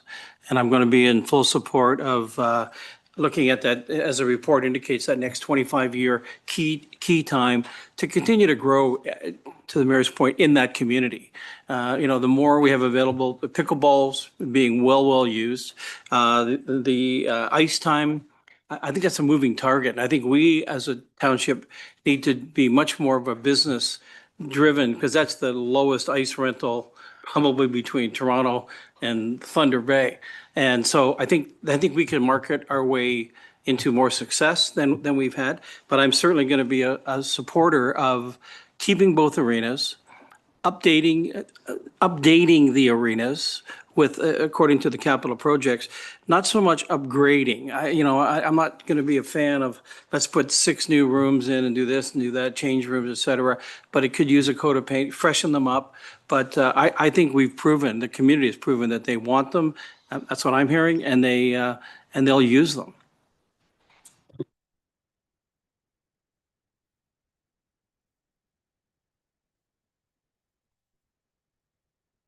I am going to recuse simply because if we're going to talk about keeping both arenas, then I'm conflicted.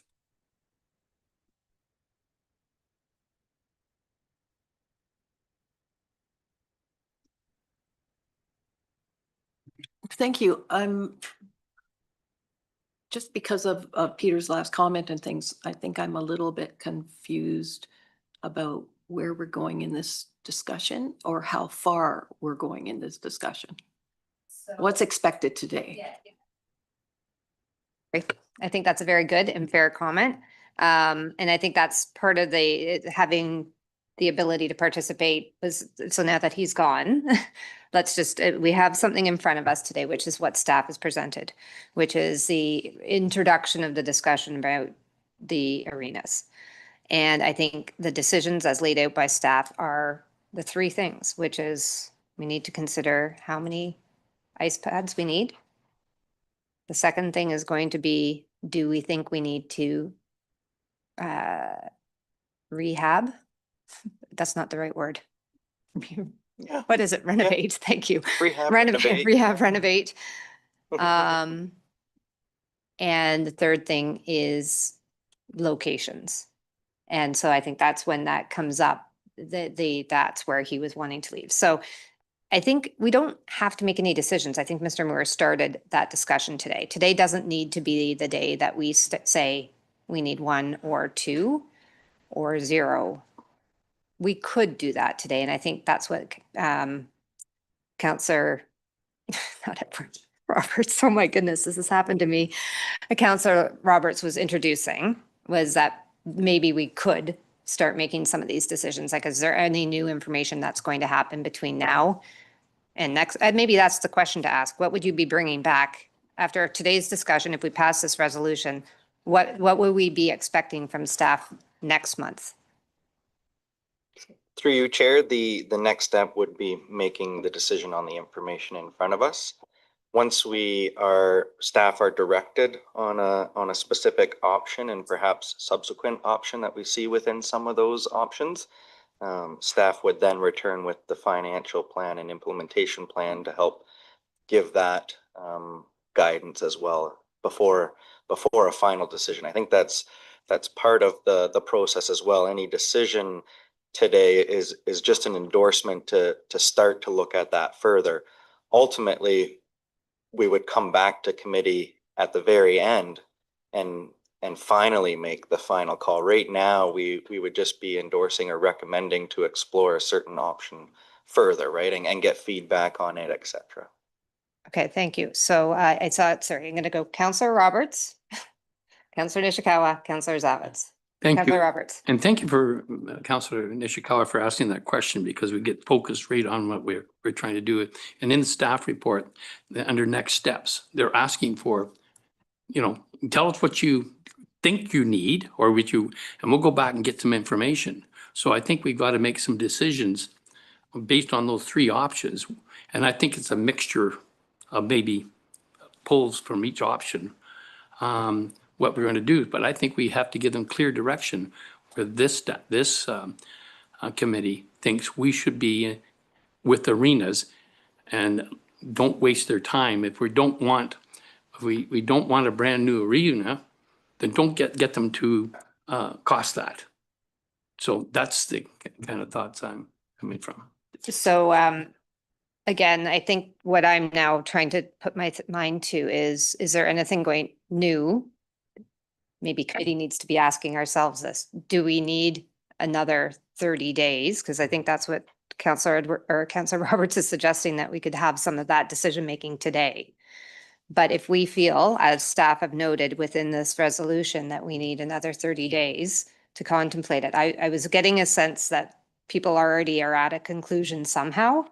But I feel like I'm kind of at the, okay, I'm getting a lot of head nodding that perhaps today. So maybe we just take the first one and try this out and see how we feel about that, which is the first question. Mhm. That is an excellent question. Okay, committee and anybody watching, I just want to ask, I just want to remind us, we cannot be talking about this. We are going to take a 15-minute break. Please don't talk about it because it's open. When we come back, we are going to talk about how we approach the next step. And that allows me to work with the clerk to say, what do I need to do procedurally? So 15 minutes, we'll be back here at 1:45. Thank you.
Counselor.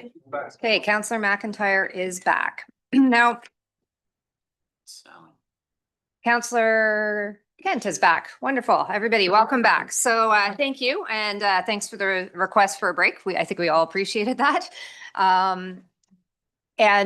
You know, this is clearly a really important decision for us in our communities. And the last thing any one of us wants to do is to rush that kind of a decision making. That said, you know, I'm trying to kind of garner from the group a little bit. Are we wanting to give this another month just to let it sit and let us think about things? Are we wanting to try to at least advance this discussion to that next staff report with a little bit more direction? And I think in order to do that, you know, the first question would be I think asked by staff is, you know, when we think about ice, how many arenas and or ice space do we need versus facilities and kind of that differentiation? And so one of the questions I have as a chair, just before we get into the further next steps, is trying to understand, I think it was Councillor Nishikawa who brought up the idea that there's other programming, and Councillor Edwards brought that up too. Like, we get pretty fixated on one thing, but there's other ways that we are using the space. You noted it. Pickleball is always asking for, quite frankly, year-round space. So, so perhaps just before we get into the discussion as to how we want to proceed procedurally here, could you expand on your short list of options, just understanding, like, if we're looking at community development, we're trying to find that balance between the use of what we see today, the ice, it's a high cost, versus the things I'm hearing from other committee members are also desires in the community, the programming. How does that look? Or do you have, when you think about reimagining or repurposing? Good question through you, Chair. I think there's, if you have the facilities, you can have the possibilities. So if you did, for instance, have a facility in each urban center, that would allow the opportunity to perhaps consider other opportunities in either or either or of them. Perhaps it's a desire for, you know, a shorter ice season to extend other opportunities or uses for that facility.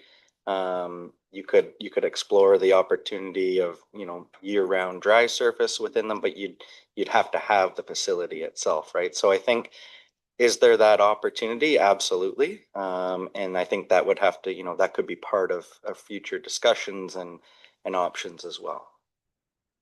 So keeping the bricks and mortar, but trying to reimagine what could happen within that bricks and mortar on a year. Okay. Correct.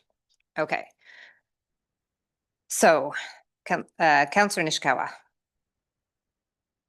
So I did get in your direction. Are you asking us to give an opinion today? Well, I actually am. I I'm don't open want to to comment. things off. Okay, Yes. so this is what I'm trying to understand is No, I think we move forward. in my okay, so we opinion. can move forward today on at least one of these decisions. So let's start with that. It sounds like, and that first decision is: are we interested in having staff come back with and explore the option of one, the number of ice pads. I guess that's the way I'm going to describe this. How many ice pads do we want within the township of Muskoka Lakes?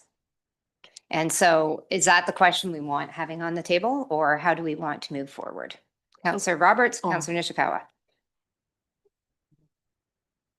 Oh, sorry, my apologies, Councillor Nishikawa.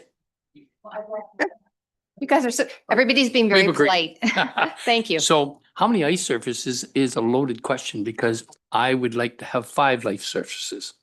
Okay. But not from the traditional mortar and bricks. I can see in many communities in small ones, Midhurst, La Fontaine area, they're building outdoor facilities with a covered. But I don't think we want to get into that conversation. So it's not really based on ice surfaces. Okay. All right, I think the conversation's got to be around, as Councillor Edwards pointed out, cost. It's one of the main factors that we've got to look at, because we're going to load it onto the tax base. So, and then usage and such. So I think we just finally, we got to make a decision. I think the first conversation, are we going to build anything new anywhere? Okay, so I think I'm going to take it back to what staff have asked us to answer, which is, do we want to maintain the status quo, which is 2 arenas? The second option is, do we want 1 arena and one that's repurposed, was the option number 2. These are I'm just going by their short list. And option number 3 is no arenas. So maybe I can even just start with a simple question. Is any show of hands, anybody interested in no arenas in their township? So I think we can take that one off the table. So thank you very much. That makes our short list a little bit easier. We're now down to the other 2 options. And I think that's where I'd like to have that conversation. Mr. Moore? Oh, everybody's, okay. Okay. I think Councillor Nishikawa had her hand up, and then Councillor Kent. So if Councillor Nishikawa, you want to make a comment, because I somewhat cut you off. I didn't mean to. Well, and also your last question is different than what I was going to. Yeah, okay. But I would expect to keep those 2 facilities and improve the programming considerably. I know I've been really fortunate to have worked with Corey for many years out of the ballot arena, and have listened to the possibilities that could come forward, such as fly fishing, for instance. Like, these are dry land things, but it's the in-between seasons, right? But also, I think it's a bigger question about, I'm asking, and unfortunately the mayor's not here, but I really feel that this whole look at even any type of redevelopment and use and all that could be much better thought out by having a small committee, like say 1 councillor from each ward and staff, and come up with some of those thoughts and things, because I don't believe, like, I can't get into all of the experiences I have had at the arenas and the impact on people and all that. I can't do that at this table. But I could do it in committee and what those people were looking for. So for instance, when many years ago, Corey introduced lacrosse, that was great. Like, you know, we had, but I can't, this is not, it doesn't feel that this is a place for that. Okay. I feel like it needs to be a committee. Okay, thank you. Councillor Kent. Thank you. And through you, actually to everybody, which is, I still don't understand when you put an open question of how many arenas do we want? Okay, we know we want some arenas, that you can make any decisions without understanding the financial impact of these decisions, because we'd all like as much as possible, and we'd all like them to be as new as possible. Do you know what I mean? And I think our limitation, as we know in this township, is money. So I don't understand how we can even have this conversation with having more detailed. It doesn't have to be precise, but it has to be general of what the short and long-term impacts and how we would fund it and who's paying for what generally. That decision, it's a financial decision. You know, what the want is massive. Everybody wants everything, but we don't have those resources in this township. So I would say before, you know, I think Mr. Donaldson needs to get involved, and I think we need some, how much is going to be paid for by grants, how much might we get from an Ontario government, because our limitation is only money. So that's I think you got to go back, and the decisions can't be made in isolation. Okay, thank you. Councillor Zavitz. Thank you, and through you. So here we are in the discussion part. I would suggest to Councillor Kent, with all due respect, that the report includes the general sort of information that we need, whether it's fiscally or emotionally. I do believe we've spent enough time on this. We spent a lot of time on this. I'm certainly prepared to vote based on that bigger picture, picking an option and going with it. And I think we have enough information here at this early stage to make that a decision, to make that vote. I personally do. Thank you. Okay, CAO Pink. Thank you. Just maybe to help the I discussion a little bit could I further. respond? Sorry, Nope. I wanted to No, respond not- to that. Hold on for a second, Councillor Kent. I have CAO Pink speaking.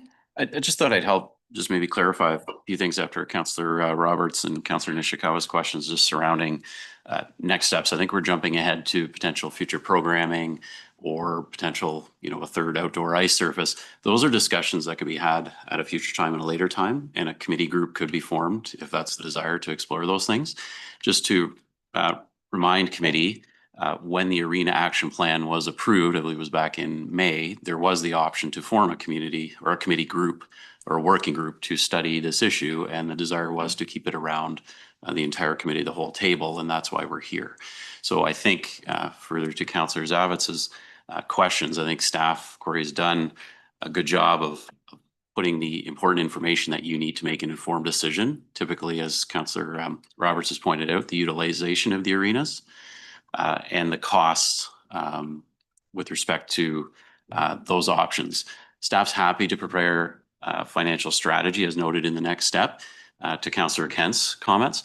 However, I think as we've seen, there's a myriad of options here, and it would be not very feasible or practical for staff to provide a financial strategy on endless options without getting some direction from committee as to, is it one arena, is it two arena, is it zero arenas, are we rebuilding them, are we renovating them? So again, I think the information is there. If we can focus on, again, not worry about future steps or utilization, those conversations can come and decisions can come in future budgets. I think the decision point in front of you is you have two aging pieces of infrastructure, two arenas, and staff needs some direction as to what the vision and the goal is on those. Staff's thinking was that was a really big decision and maybe 30 days was needed, but I appreciate the interest and the desire and the eagerness and willingness to make that decision today. That's great. There's nothing preventing you from making that decision today. And of course, keep in mind, it's just a recommendation to council. There would still be those 30 days before it's ratified. So there's some time for further reflection and should the community comment on it. But I would, again, in my mind, it's simple to break this down into more manageable chunks. And really the first question is, of those two arenas, are we maintaining two of them or are we repurposing one or repurposing both? The impression I got from the comments so far is certainly it seems like two arenas is the choice. And then I think we can move on to the next two questions. So hope that helps. Okay, thank you. Councillor Kent.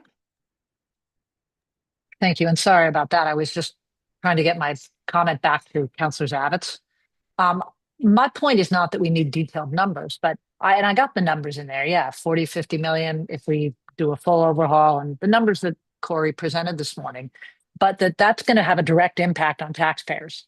And renovating is a much lower number, and building one and renovating the other is a very substantial chunk of money too. And it's not that we don't want to do it. It's just it is going to hit your tax bill and it's going to hit everybody's tax bill. And that is, I think, our fundamental job is to make sure we don't, just drive right through those numbers before we make a decision. But yes, we have general numbers, but those general numbers haven't been translated to what that means for your tax bill. Okay, Councillor Bosenworth. I get a sense that this committee is ready to at least have some discussions about which one or two and hopefully land on one of option one or two. So I think we should consider doing that in this meeting. But let me just comments about my feelings on option one versus option two. Option two, frankly, is my preferred one. And it is driven by the data that suggests we don't need two indoor rinks. And the cost differences are very significant. And if we had all of our roads in great shape and our community centers in great shape and all the fire halls built, I'd say put in two, but we don't. And we have $130 million worth of backlog that has to be done. We continue to see, growing the 10-year capital plan in my term here, which is only 2.5 years, has gone from 70 million to almost 150 million, driven partly by inflation, but also partly by we have better data. We know that we're going to finance some of them, so the impact can be spread over time, but in the end, it all has to be paid for. So I'm driven partly by I don't think there's a need for two, and second, very much by the financial reality of our township. Now, that said, it opens up phenomenal opportunities at a much lower cost to take whatever the second site is and turn it into something really special along the visions that Corey's talking about. And so you don't need to have two of them. You can have one and an opportunity to do all kinds of other things with it. And I can't predict the future, but we've had racket sports become really popular because of the advent of pickleball. There's another sport growing in popularity, certainly in Europe. It's called padel. But we don't know where that's going to go. But if we put all of our money into two arenas, we got no opportunity or a site that can be adapted as we move through time. So that's sort of my thinking. And if we can get over that hump to say we'll have one, then we've got a really exciting opportunity with very capable staff and some money, because we didn't blow it all on either renovating or new ones. And we got some money to do some very interesting things that will help build our community, because we want young people here. We want people to come. And if we just have two arenas, then we can't have anything, possibly can't have anything else, because we'll be running out of money. So I think option two is the way to go. Procedurally, I mean, I suppose I could put a resolution saying, I support option two, and we could have that discussion. But that's where I stand. And, frankly, I'd be happy to give that decision today. And it's a recommendation, it's not a decision. Give us lots of time, and then, we can work to expand those ideas of what we do with that vision in mind. So that's my thoughts. Okay, and I did hear you say you'd be willing to put a motion. I'm learning as chair, so just hold on to that thought. But I see two other hands coming up, so I just want to make sure.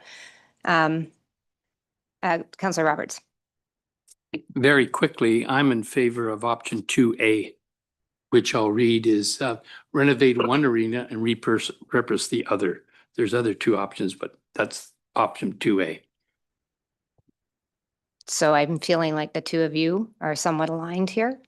And it sounds to me like you'd be willing to put a motion on the table for that as a discussion. Is that what I'm just asking that question because I'm learning that that's the way I'm supposed to be doing this.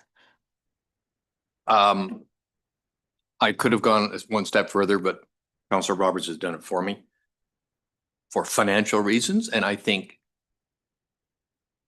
there's other reasons, but financial reasons, I think the renovate would be also a very exciting one. And we've got walls and roof structures, not the roof, the beams that have another 50 years of life. And although I don't like only building buildings for 50 years, I've lived more than 50 years. Why should we not have buildings that last 200 years? The reality is the needs change. And we've got that structure. We have structures in either place that we could build on. And so I would, I guess what we're saying is let's put a resolution forward supporting 2A. Okay, now I did see other hands up. But now what do I do? So just give me a moment. Procedurally, I need to understand this because now I feel like I have a motion on the table. Is that correct? On the amendment. Okay, so procedurally how this works is there is now a motion on this table to amend. I will read this.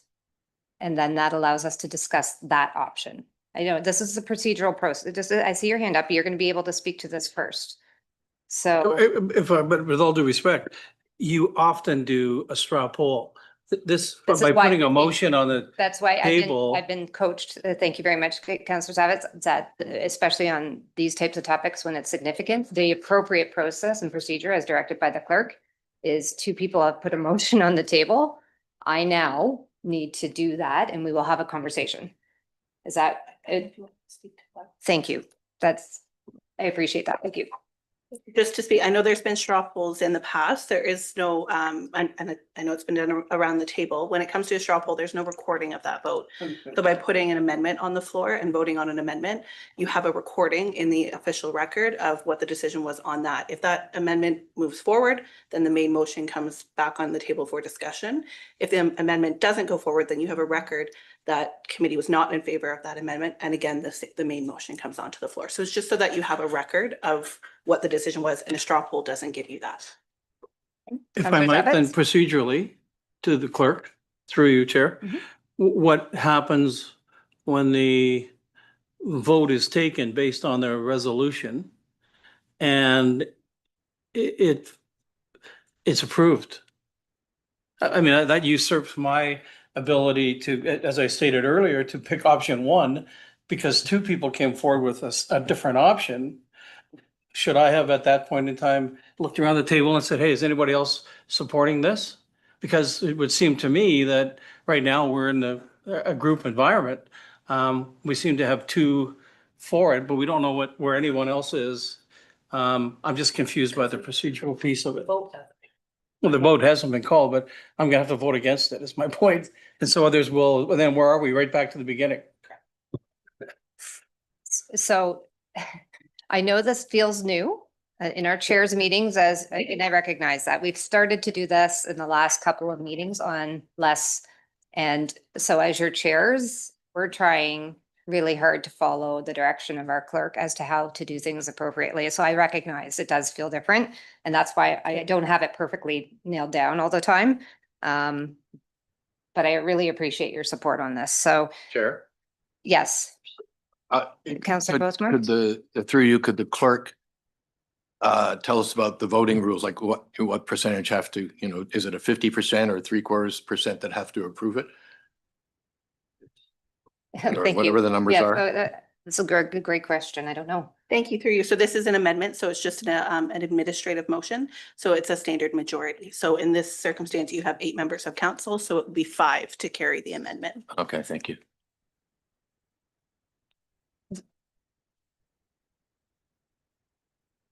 I think what CAO Pink's just doing a quick tweak here to this amendment, but I also think we have to be very mindful. Nothing is getting rushed in here. This is just, we're having a discussion, and this is allowing us to have an appropriate discussion.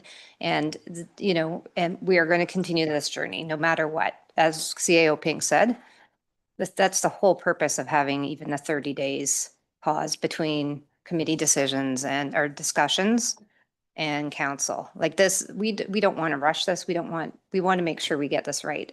And I wish that Mayor Kelly could be here, because the passion I think most of us have around this table is ensuring that our communities are thriving well into the future. That's our job as stewards of our community, is to make sure we get these types of decisions done well and properly. So I'm just buying time, and I'll probably stop talking because it makes it's trying to tweak something. Through you, Chair, but if I might, as soon as this motion gets read, and if it does get the 5, that automatically wipes out what you just said. It automatically takes 1 off the table, which is to keep 2 arenas. It does.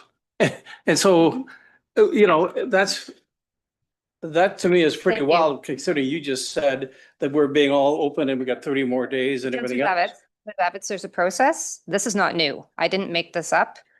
This is not a new process. We've actually been doing this on other things. It's just that we're learning as a group on how to do things procedurally. So our clerk is helping guide us. At this point, I will turn it back to you. Thank you. So this has come about because we've had numerous situations where I think almost everyone around this table has said, once a vote was called, well, I had put out a comment, I had put out an idea, and there was no vote, there was no consideration on that matter. When it comes to a motion, the main motion that's on the floor, anyone can put forward an amendment at any time. Once there's a seconder, now you have a motion on the floor, you're talking about the amendment. If the amendment passes, then you're back to the main motion as amended. That's why there's always a second vote. You can have 20 different amendments on the same matter. So once the main motion is back on the floor, you can say, you know what, I would also like to include option 1A.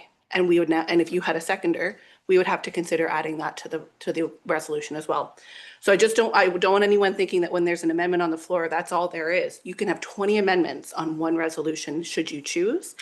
The biggest thing has been around the table, and I've heard it numerous times, is councillors saying, I put an idea out there, so-and-so supported me, and there was no consideration of this. So this formalizes that process and makes sure that everybody's idea, first of all, has a seconder to move forward to have that discussion, and also so that everybody's ideas are being considered before the resolution is called. So following Robert's Rules of Order, that's what the purpose of the amendments are. Councillor Bosemarth. Thank you, and through you to the clerk. And just to clarify, it doesn't mean that this resolution it could get denied, and then we'll go back to the original one. We could have 2 or 3 others, and then could this one come back again? Or would that completely eliminate whatever the resolution is saying? Like, can you come back and say, well, we've gone through all of these other options. Can we come back to this one again? If you voted on the matter, it is a reconsideration. So at that point, it's 2/3 vote. The other option is if you're talking about this matter and you want to further amend the amendment, you can do that as well. So as you're talking about this, you could say, I'd also like to include another matter. And now you have an amendment on your amendment, but we're getting quite into the details. Just at this point, it allows for somebody's idea to be considered so that we're not forgetting other ideas. But to your main question, if you go through if this gets defeated, you go through everything else and you come back to this motion, you have to reconsider it at that point. So We need 2/3 vote. Correct. So just before, I just want to have a quick clarification for my own understanding, trying to chair this. If I'm now going to read this resolution, we will have a discussion, then we will have a vote. If another member of committee says, well, I would like to, option 1, in this particular case, to use a specific example, 1A, say, to be considered, they could put forward that motion, have it seconded, and that could also be included as an amendment, as a direction then for staff to come back with, to say, okay, so that's clear, thank you. So that it seems, so I am going to, I think, hold on, I think, okay, so Councillor Nishikawa, I'd like to give you this opportunity because we are talking procedure and I want to make sure that we get this right here. So can't look at a district councillor right now other than Alan, but we have seen situations at district where we've been asked to vote on something and then somebody wants to bring back something a month, 2 months later. Because the decision was already made on that particular resolution with lots of amendments, I'm going to say it was no lack of amendments, but because we made a decision at that council meeting, we could not bring anything forward on it for 6 months. So that's what I wanted the rest to understand. Okay. Thank you. I will preface my comments with the district does not follow Robert's rules, so they do things a little bit differently. But our procedural bylaw is similar in that once a decision is made by council, so has nothing to do with committee, but once ratified by council, it can't be considered for a subsequent 2 meetings. So essentially 90 days. So once a final decision has been made on something, it can't be reconsidered for another, like I said, 90 days. I'll kind of add to that. This is a unique circumstance where really it's not a final decision. This resolution, all you're doing is directing staff to come back with further. Yeah. So, but you're correct in that we're similar to the district. Ours is just 90 days, not 6 months. Okay, so I think that's really important. And I understand that we're all feeling this heightened sense of passion. I'm going to use the word passion around trying to get to a good outcome here. So I am going to read the resolution, the motion that has been put forward and as written, and I'm Councillor Bosemarth and Councillor Roberts. I hope this captures it. Be it resolved that the last paragraph be struck out and replaced with, and that committee endorse option 2A as outlined in Appendix 2 to report OPS-2025-047, and that staff be directed to report back to committee with further details on renovation and potential repurpose options as well as a financial and implementation strategy to implement this option. So it's simply directing, I just want to clear, directing staff to come back with further information, specifically in option number 2 on 2A, which is to renovate one arena and repurpose the other. So that's the main motion that's the motion that's currently that we want to discuss further. So I hope that captures it, does it? Councillor Bosemore? Yes, I think it does. But it would come back to GNF, not the Yes. council. Yes, it says report back to committee. Is that correct? Or Just to be abundantly clear, if that resolution is passed and the main resolution then subsequently passed, that would need to be ratified at council. And then staff in November or thereabouts could return with said further information. so Councillor Roberts? Thank you. And maybe the urgency, I don't think it would have to come back next month.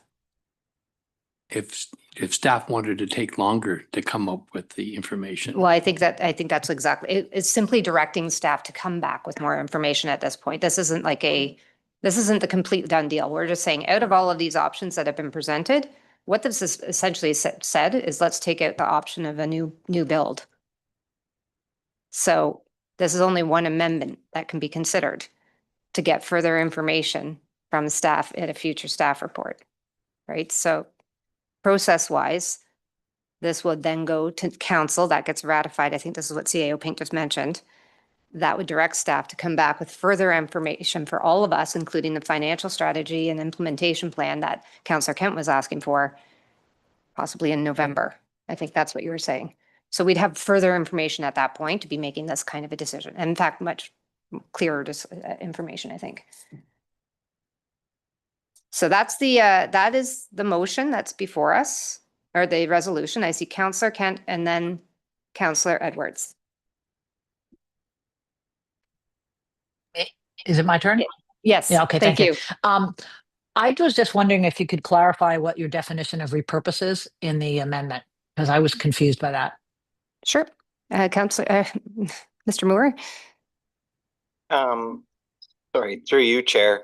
I think repurpose would envision kind of that reimagination of the facility or the campus itself. What other alternatives could be explored? But not in the context of a new build, in context of a renovation. It's a repurpose through a renovation. Okay, Correct. that you see, I think that needs to be clarified in the wording of repurpose, that's all, which I find very vague. So I think that this essentially is saying we're not interested in doing a new build. We're looking at using the bricks and mortar we have. And this is only one pathway that's currently being put forward by 2 members of the committee to say they'd like further information and direction on what that would look like and feel like. And that would include things like your financial and implementation strategy. Yeah, I understand that. Yeah. It was just the word, repurpose that wasn't clear to me. And I wanted clarification. And maybe it needs to be in the amendment just to say what a repurpose means. Okay. Councillor Edwards, sorry, now I'm doing it. Okay. Thank you very much. My thoughts on this is I can't support this. I've been on council long enough that we were talking about closing the Bell Arena years ago. And I think there was a petition with over 1,200 names saying leave our arena alone. Why would you repurpose a nice surface that you've already got? I'd keep it. You can use it in the summer for all your pickleball and everything else like that. If one arena ice went down, you've got another one. So you've got a backup. And that the people have asked, I think number 1 on it was keep our arenas, was it not? That's why I'm supporting what the people want, not what just I want.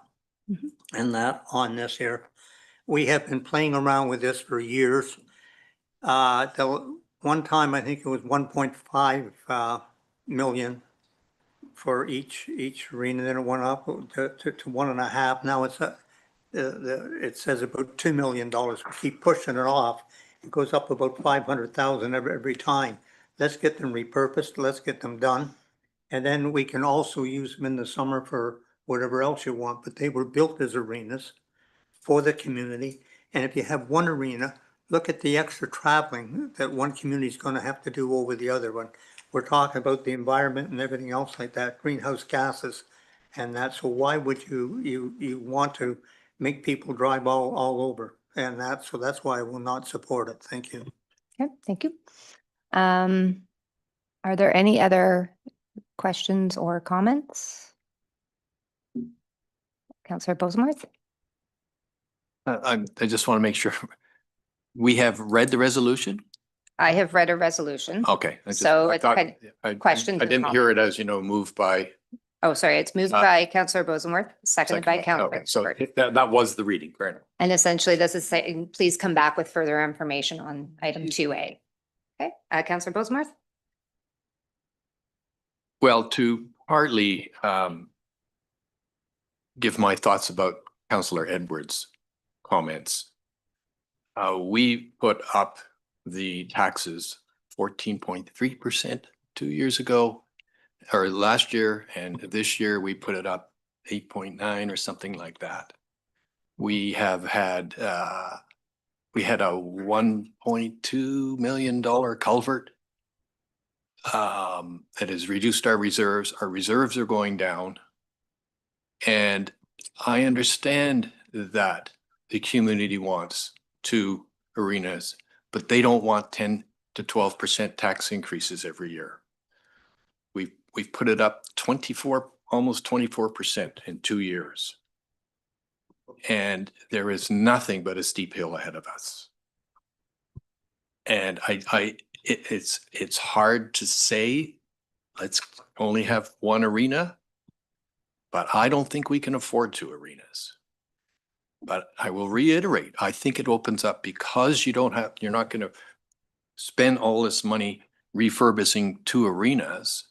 You can take some of that money that you've saved and repurpose and create something that for the community as a whole will be very exciting. Okay, Councillor Zavitz? Thank you. It's for you. So I guess I would feel totally a different way. And one hasn't decided whether it's Port Cardigan that gets closed or Bala. But if you were to close Bala, you're going to have to rip the ice up, perhaps rip all the piping out, all the chillers and everything else that we've spent all this money on, and then put in heaters, insulate it. So, the cost of refurbishing Bala to make it a year-round community physical fitness center, I think personally, I think they're going to be high. I guess I spin it right back to the beginning. I don't know why we're not just having a vote on option 1 or option 2. It doesn't really need this secondary piece to it. I mean, do we want to have 2 arenas or do we not? Do we want a recorded vote? Because I can tell you people are going to be watching this and this is a big deal. So, I guess I would ask for a recorded vote. Okay.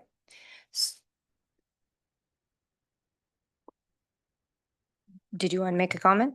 I was going to make a comment in a minute, but I want to make sure I've heard from everybody else. So Sorry. that's okay. Comments about recorded votes are, Okay. it's just I don't know. We're not a group when we're doing that. Okay. Okay. So, I think as a chair, I'm allowed to make a comment now, my own opinion. I think this is when I see a motion like this being put forward as the chair, I see this as us trying to narrow the discussion, and that's what I'm hearing from staff.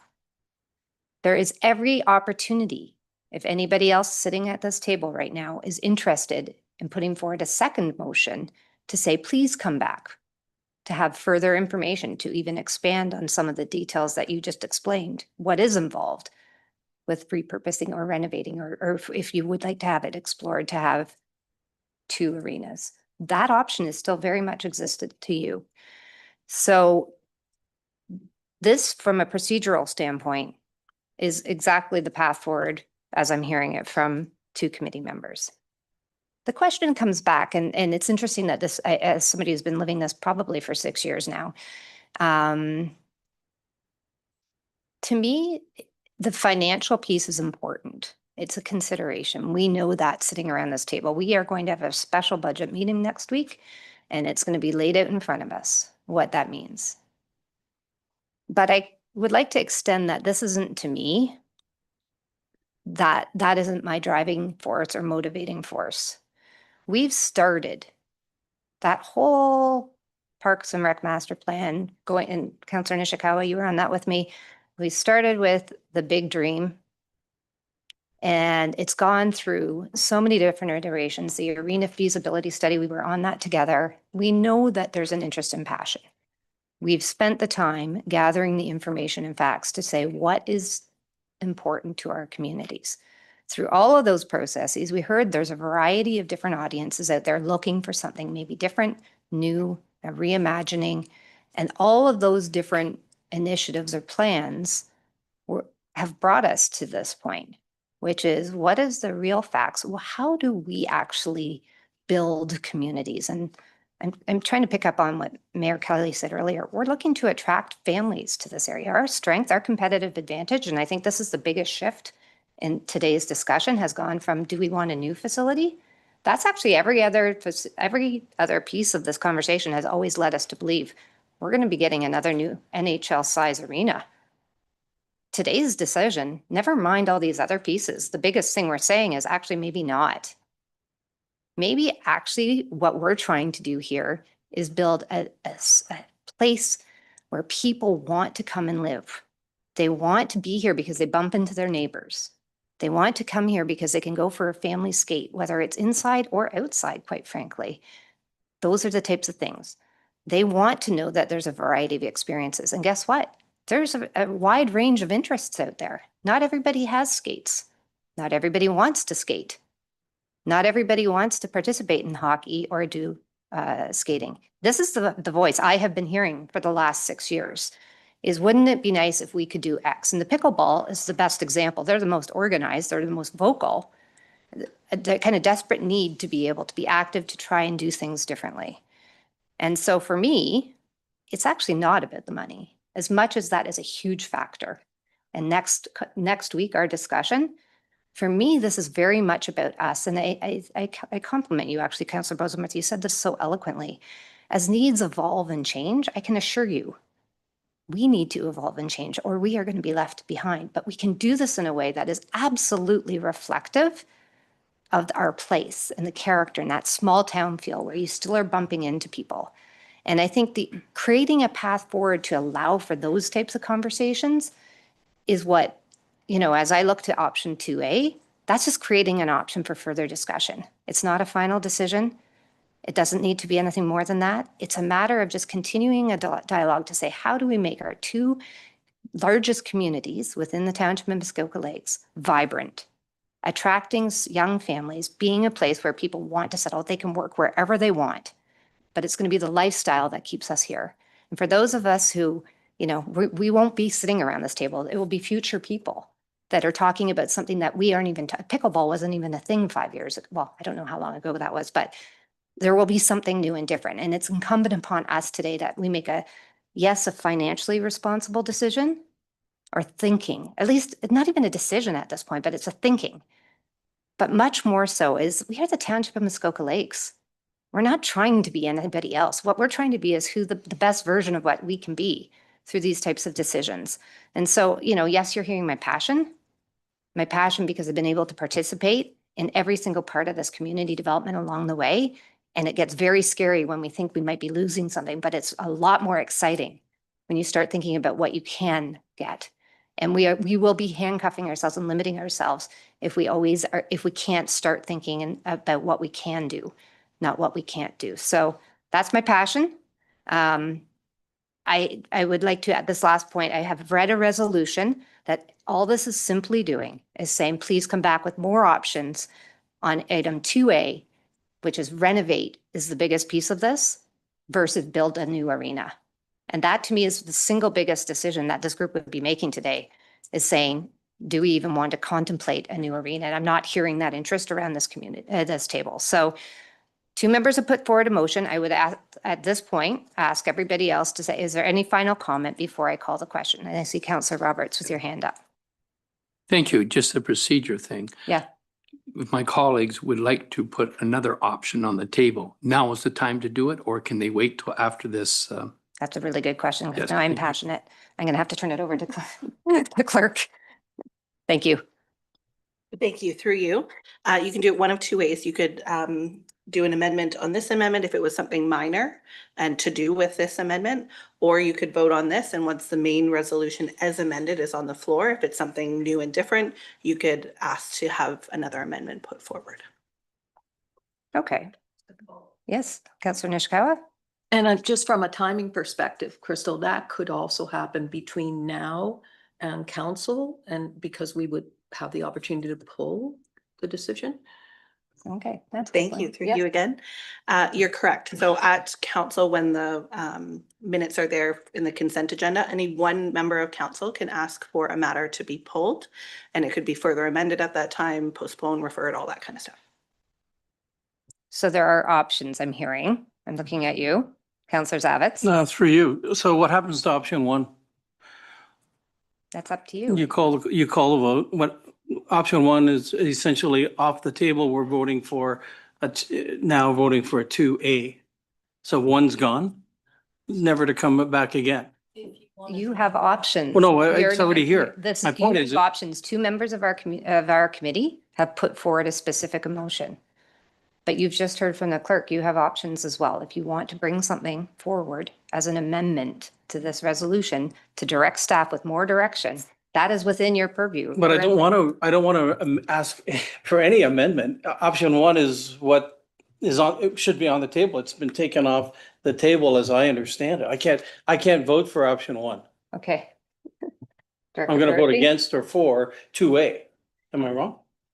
Director Fauci, help me. Thank you. Through you. So right now the amendment reads that, so this is just an amendment to the main motion. This is administrative at this point. The amendment reads option 2A. You're talking about the options right now. So within the purview of this amendment, you could say, I'd also like to include 1A. If you had somebody else support you around the table and second that, you could add that to this motion. So you have lots of options, or you can vote on this. Once the main motion is on the floor, you're welcome to put another amendment on the floor as well. Good. To bring, I don't know, I would call it 1A because it is option one. I would want to bring option one. Councillor Zavitz, within the report, there's option one with A, B, C. Option A says renovate both arenas. Option B says build 2 new arenas. And option C says build 1 new arena and renovate the other arena. It's right in the report. And so specifically, and this is what your two colleagues did on 2A, was they said specifically, we've taken off the table a new arena. What we would like further information from staff on is 1 renovated arena and 1 repurposed one. You have all the right in the world to, which is what our clerk has just walked us through, to say, do you want them to explore option 1, A, B, or C, or all of the above? 2 arenas as they are. One. So what option? Look at the report, and I'm looking for you to give me that specific direction. And so Councillor Edwards, just while you're looking. Councillor Edwards, please. I would do is I would like to make a amendment to the amendment to say that we keep 2 arenas. And then we can always come back and say, okay, we will, this is what it would cost to repurpose it with such, this is what it costs to do 2 arenas. We had 2 arenas when we started this. I would like to keep that option open. I hope Councillor Zavitz would second that motion, but it's to keep the 2 arenas. And then if we decide to repurpose it, that's fine, but keep the 2 arenas at this point. And then we can go with there rather than voting for option 2A, which is keep 2 buildings, but only have 1 arena and repurpose. We don't know what the repurposing is. As I said, we've heard from the people, they want 2 arenas. It was number 1 on the option list. So that's why I would be voting against 2A. So if I could offer, what I think I'm hearing from the 2 of you then is that you would like to add an amendment to this amendment to include further information on option 1A, which is to renovate both arenas. So if that would then satisfy the group, we could all then say, that gives staff now the very specific direction, I think, hopefully I'm not that now confusing the matters, but we've certainly taken off of the short list of options, option number 3, which was no arenas. through their resolution, we've taken off B and C of option 2. And if we added 1A, it would also be taking options B and C off of 1. That's taken off a lot of the options on the short list. So I guess I look to staff, you know, if we are able to amend it, does that give you some very specific like next steps to say, okay, now we can come back with some further analysis and understanding of what that could look like for either option 1A or 2A? Yes, through you, Chair, I think that certainly limits the, like, we're down to 2. So it's certainly a very good start, and staff would be more than willing to bring back the information for both of those. Yes. Okay, so now procedurally, this is where I need your help. Am I now having to read another amendment to this amendment? Or can I just have one amendment that I could read that would include that the last paragraph be struck out to include the 2?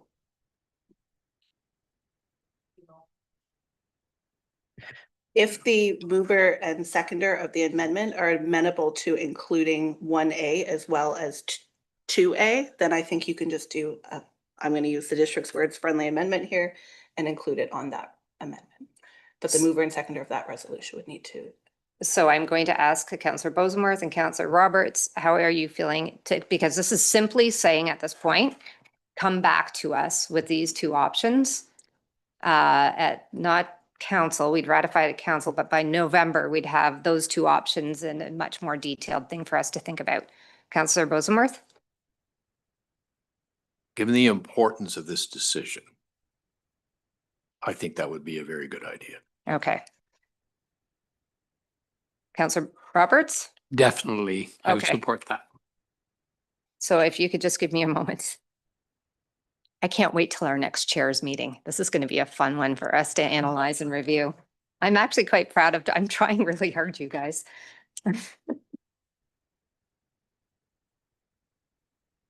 Here, you can use my pen. This has been very general, though. It doesn't really have anything to do with Peter. I think it was when the discussion came up. I agree with you. And I suspect that he's just really not feeling great about not being able to participate. It's just as soon, and I understand that feeling, but I can't comment. That's, sorry, is that good?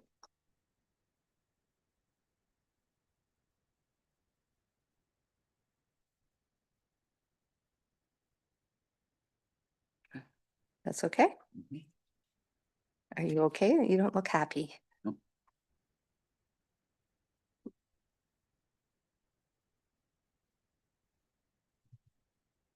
Okay, I am going to reread this resolution. Moved by Councillor Bosenworth, seconded by Councillor Roberts. Be it resolved that the last paragraph be struck out and replaced with, and that committee shortlist options 2A and 1A as outlined in Appendix 2 to report OPS-2025-047, and that staff be directed to report back to community with further details on renovation and potential repurpose options, as well as a financial and implementation strategy to implement these options. Councillor Zavitz. I would respectfully withdraw my request for a recorded vote. Thank you. Thank you. Are there any other questions or comments? Okay, I'm going to call the question. All those in favor? Thank you. That passes. I appreciate it. This goes without saying, Mr. Moore, I think you've been living this longer than most of us sitting around this table. As somebody who's been living this very closely over the last number of years, the level of your expertise and your guidance and how you're presenting this information, knowing how important this is to our community, and quite frankly, the vision of our futures in these communities, I cannot thank you enough for the leadership you're showing and just the approach you're taking to help guide us. So thank you. And we look forward to hearing more in November. Yes. Thank you. I have another thing I have to read.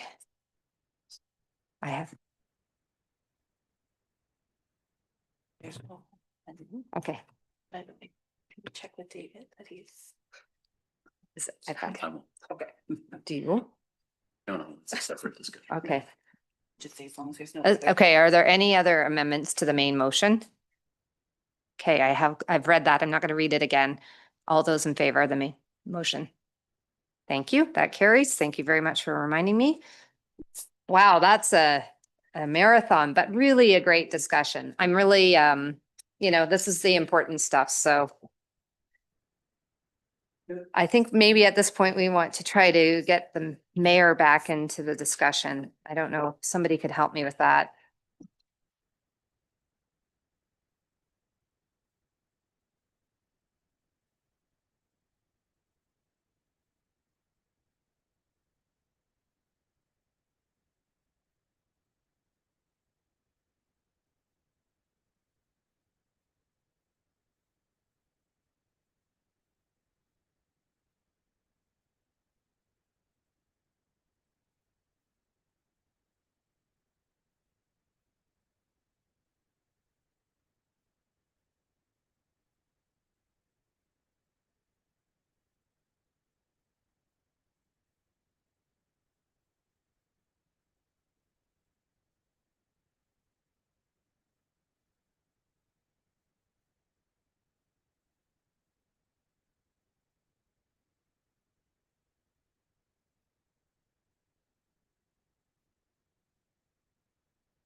We are now moving on to item 8A. Thank you for your patience, committee. I am going to try to keep us as disciplined as possible because we're already at 11:45, but I will now move us on to 8A. Good morning, everybody. Before you today is the digitization policy. This is a new policy. The aim is to promote the conversion of township physical records to digital records so that they're easily accessible, retrievable, searchable, and preserved in a secure manner. This policy is largely technical in nature and something that staff are basically already doing. We just need to formalize the process so that we are able to provide digital records for evidentiary purposes in court proceedings. That's it. I'll turn it back to the chair. Thank you. Very succinct. Committee, I do have a resolution. I'm just going to read it. We can do questions and comments at the same time. Moved by Councillor Kent, seconded by Councillor McIntyre. Be it resolved that digitization policy CLS 20 as attached as Appendix 1 to Staff Report LS 2025-030 be adopted. Are there any questions or comments? Councillor Edwards. Yes. The records we have that are paper now, will they be saved? So largely all of our paper records have already been digitized, and we have them in one of our EDRIMs or electronic database. So we will go through after this is passed and see if we need to maintain those physical records or if we could get rid of them at that point. I was just worried about being hacked as a lot of municipalities are, and we've still got a paper copy. Why throw it away? And that, and at some point. Thank you. Yeah, okay. Thank you. Councillor Bosworth. This is a subject that's gonna, it's a societal problem. We've always kept paper, and as long as it doesn't catch on fire, it stays around forever. And I've always wondered what's going to happen to all of our digital records. And so my question is, what form of backup do we have? And is it something that, you can pick up and carry around, or is it in the cloud somewhere? And how do we get around that idea that if you ultimately lost your whole records, is there another copy somewhere? Yeah. So ultimately right now we have two ways or two different places we store our records. One is like a network drive, and then one is our EDRIM system. The EDRIM system is hosted by Amazon Web Services, so there is continuous backups happening. So if we ever were to lose the system or we get hacked or something like that, it's a cloud-based system, so they are able to revert back in time to a certain point. Same with our shared network drive. It is backed up throughout the day, so we would be choosing a backup point if we were to lose that. Thank you. Any other questions or comments? Seeing none, I'll call the question. All those in favor? Carries. Thank you very much. Moving on now to the next one. Michelle, welcome. The story. All right. Thank you, Chair Mazan, and good morning, committee. The report before you is regarding a sale of an original road allowance application that has been received by an abutting property owners at 1558 Fish Hatchery Road, Unit 14. Staff have reviewed the application and are recommending approval subject to the conditions noted in the staff report. And with that said, I will turn it back to the chair. Okay, thank you. Committee, I am going to read the resolution so we can do questions and comments at the same time. Moved by Councillor Zavitz, seconded by Councillor Roberts. Be it resolved that original road allowance application ORA-0425 Prymak be approved subject to the following conditions. A corresponding draft numbered reference plan of survey shall be prepared and provided to the clerk for review within 1 year of the date of this conditional approval. That the township be in receipt of the following from the acting solicitor. 1, confirmation that public notice of the proposed disposition was published pursuant to the township policy C-LS-06. 2, confirmation from applicable agencies that they have no concerns with the proposed disposition. And 3, a road closing bylaw, a declaration of surplus resolution, and any related necessary documentation to effect the disposition. 3, payment of any applicable fees for the land costs, solicitor's time and disbursements, as well as confirmation applicable property taxes have been paid up to date. And 4, that the township circulate the application to abutting landowners of the original road allowance to be closed, roll number 222034 and 222041, requiring a response of either a confirmation of participation in the transaction or a waiver of interest. Should the township not receive responses by the specified deadline, the failure to respond will be treated as a waiver of interest. That was a long one. Thank you. Any questions or comments? Councillor Bosenworth.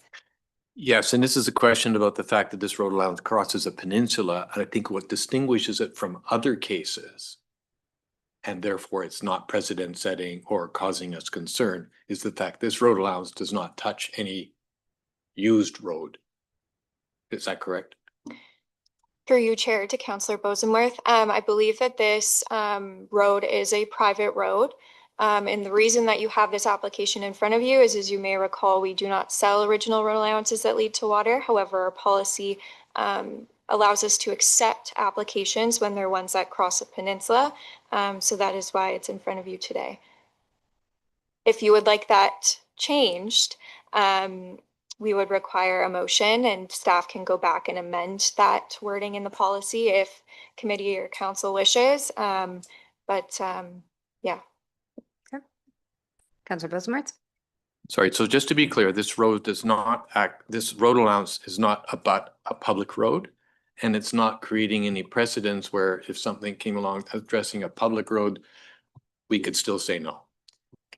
That's correct. I think Director Approach would like to add. Please.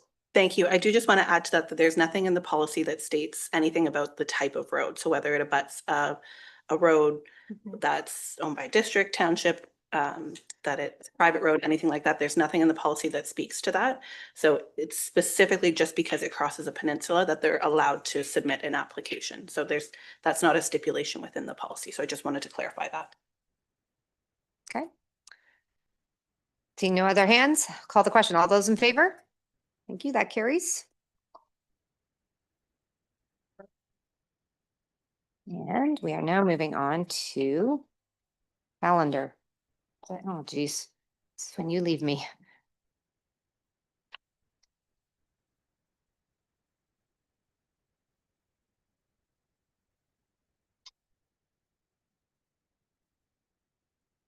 Hey, thank you. Welcome. Thank you. Good morning. Just checking it's still morning, committee. The report before you outlines the recommended council and standing committee calendar for 2026. As Township Policy CGG 14 outlines the parameters for the dates of meetings each year, staff are required to bring forward this calendar, which is attached to the report, as there are a number of recommended changes outside of the policy. Due to various factors, the largest one being the 2026 municipal election and preparation of the election, the recommended changes would affect the months of July, August, October, and November. I'm available for any questions. Thank you. Committee, do we have any questions? Mayor Kelly? Thank you. And through you, a couple of quick ones. If I just understood you correctly, the main driver here is that next year is an election year. Is that correct? That is correct. Okay. The August one, we also considered AMO and conferences and stuff like that, but the main driver is the election, correct? Okay, and the last, or the other thought is, the work never goes away. So we're just redistributing it to other months. Does that impact things like, for instance, planning applications and turnaround time on planning and so forth? Thank you. Through you. It would. I have consulted with staff, and all staff were supportive of doing this and doing this in September so that we can provide lots of notice to anybody who'd be putting an application in. But you are correct. There are months that would not have meetings or delayed meetings, and therefore it would affect application. Thank you. Councillor Bosemarth. So just to be clear, the reason you don't have any meetings in August is because it's an election year, and the following year we would probably revert back to having meetings in August. Let's talk about. Okay, thank you. Thank you. Through you. What's before you right now is just the calendar for 2026. There are a number of municipalities that pick a month. Many of them do pick August. And our township did that previously years ago, have a break in August, which allows time for councillors to go to AGMs and other events. But that's not what's on the floor right now, but it's something that you may see in front of you again in the future, should you be around the table. Okay, so what's been ahead of, Councillor Kent, question? Yeah, thank you. Do we never have meetings in December, apart from maybe special budget meetings? Okay, thank you. Thank you. Through you. The term of office for this term of council ends on November 15th. So this term of council can't set meeting dates for a new term, which would begin on November 16th. So after November 16th, there aren't any meetings set because that's for the new term of council to set. Okay, and we do have meetings this December, though. Correct. Yes, okay. I was just confused by that. Thank you. Okay, so I will read the resolution. Moved by Councillor McIntyre, seconded by Councillor Nishikawa. Whereas Township Council Policy CGG 14, Council and Standing Committee Meeting Schedule provides that regular Township Council and Standing Committee meetings be held on a monthly meeting schedule basis. And whereas a number of internal and external events conflict with this meeting schedule in 2026, now therefore be it resolved that the 2026 Township Meeting Schedule attached as Appendix 1 to Report LS 2025-033 be approved. All those in favor? Okay, all those opposed? Okay, that carries.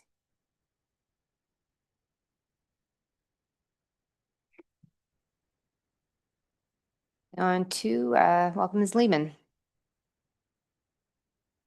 Thank you. Good day, everyone. Chair Mazza, members of the committee. Before you, a revised non-union paid time off policy for consideration. The policy brings together paid time off previously covered as vacation, holiday, and sick in the employee handbook. Similar to the compensation review, benefit policies covering paid time off should be reviewed periodically to ensure compliance, competitiveness, and affordability.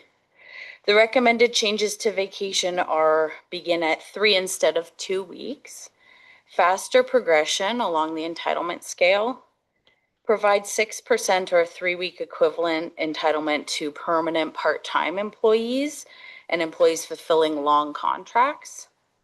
Adjust overtime exempt managers and directors to set entitlements while moving away from some of our outdated reference to an additional week in lieu of overtime.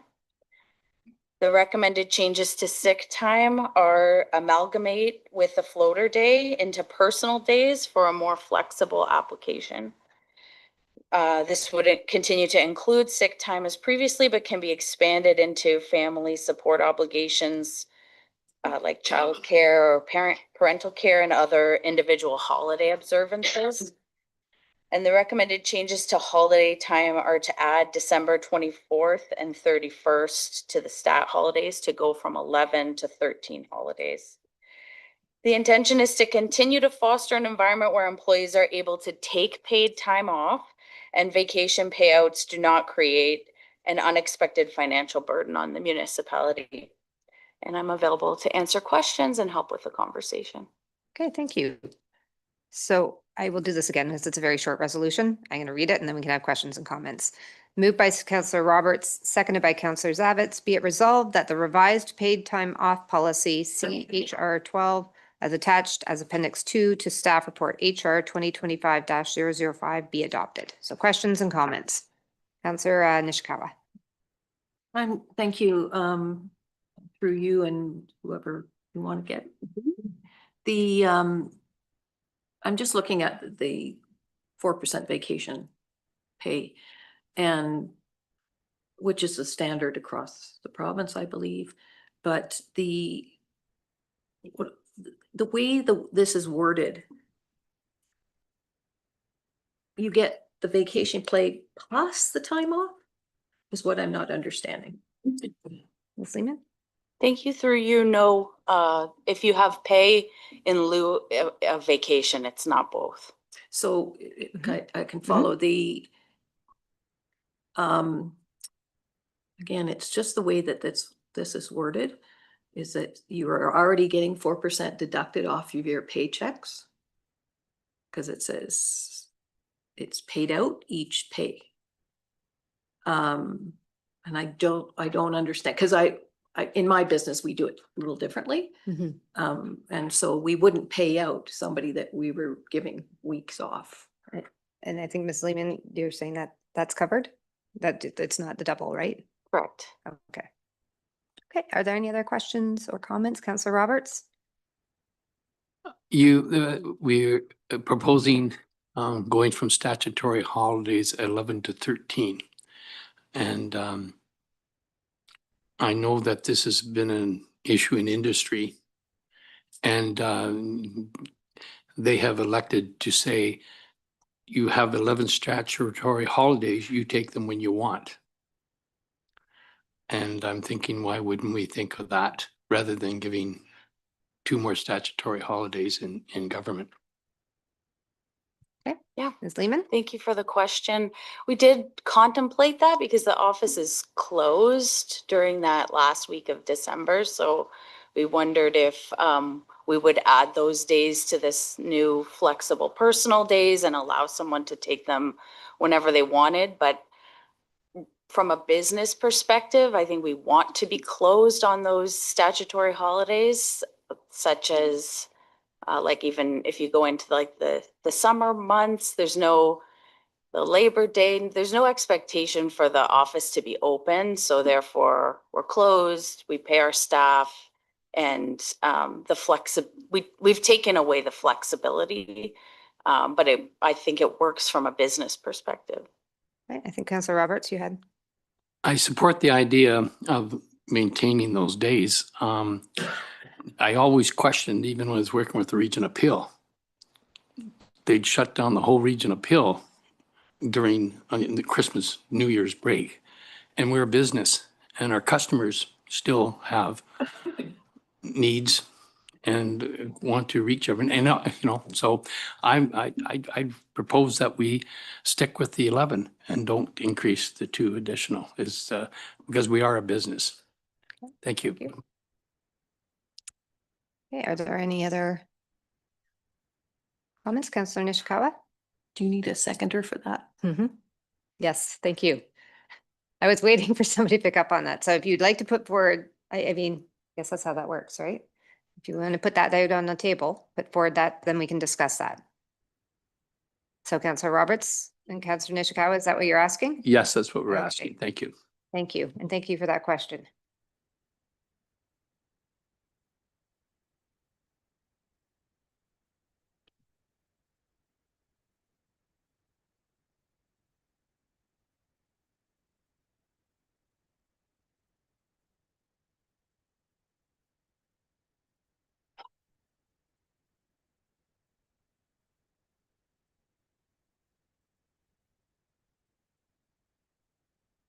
We just need a couple of moments just to pull this together. Thank you.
Okay, thank you. I'm just going to read the resolution and check that this is what you were commenting on. Moved by Councillor Roberts, seconded by Councillor Nishikawa.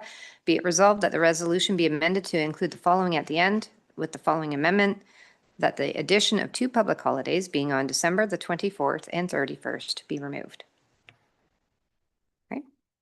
Okay. I'm just looking at both of you. That's okay. So now that is the amendment that's on the table. So I'm going to open it up for conversations or discussion. Mayor Kelly and then Councillor Nishikawa. Thank you, and through you.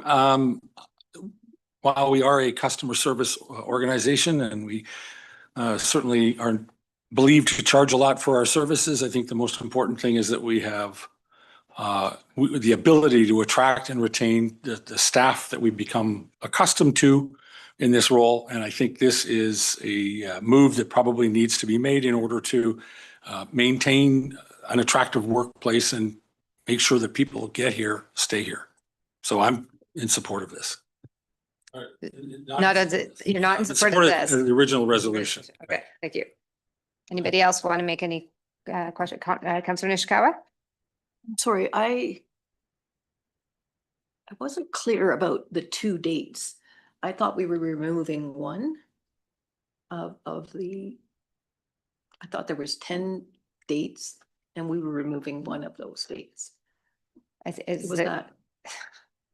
13 removed. It was 13 and going back to the original 11. Oh, So okay. what they've So- just identified are the 2 days specifically that had been added in. The 2 days were December the 24th and December the 31st. Yeah. So okay. what the amendment on the table is to say, let's put those back in as work days. Are we at comment? Yes.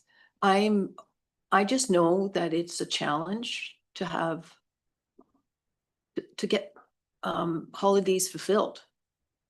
And all of the overtime and all of the extra, like you've got to find ways to give off that time to staff. And often, at least in my industry, we're short on a regular basis. So there's been different ways of giving people time off. More, I would say, through the overtime portion and making sure payment is made at that time.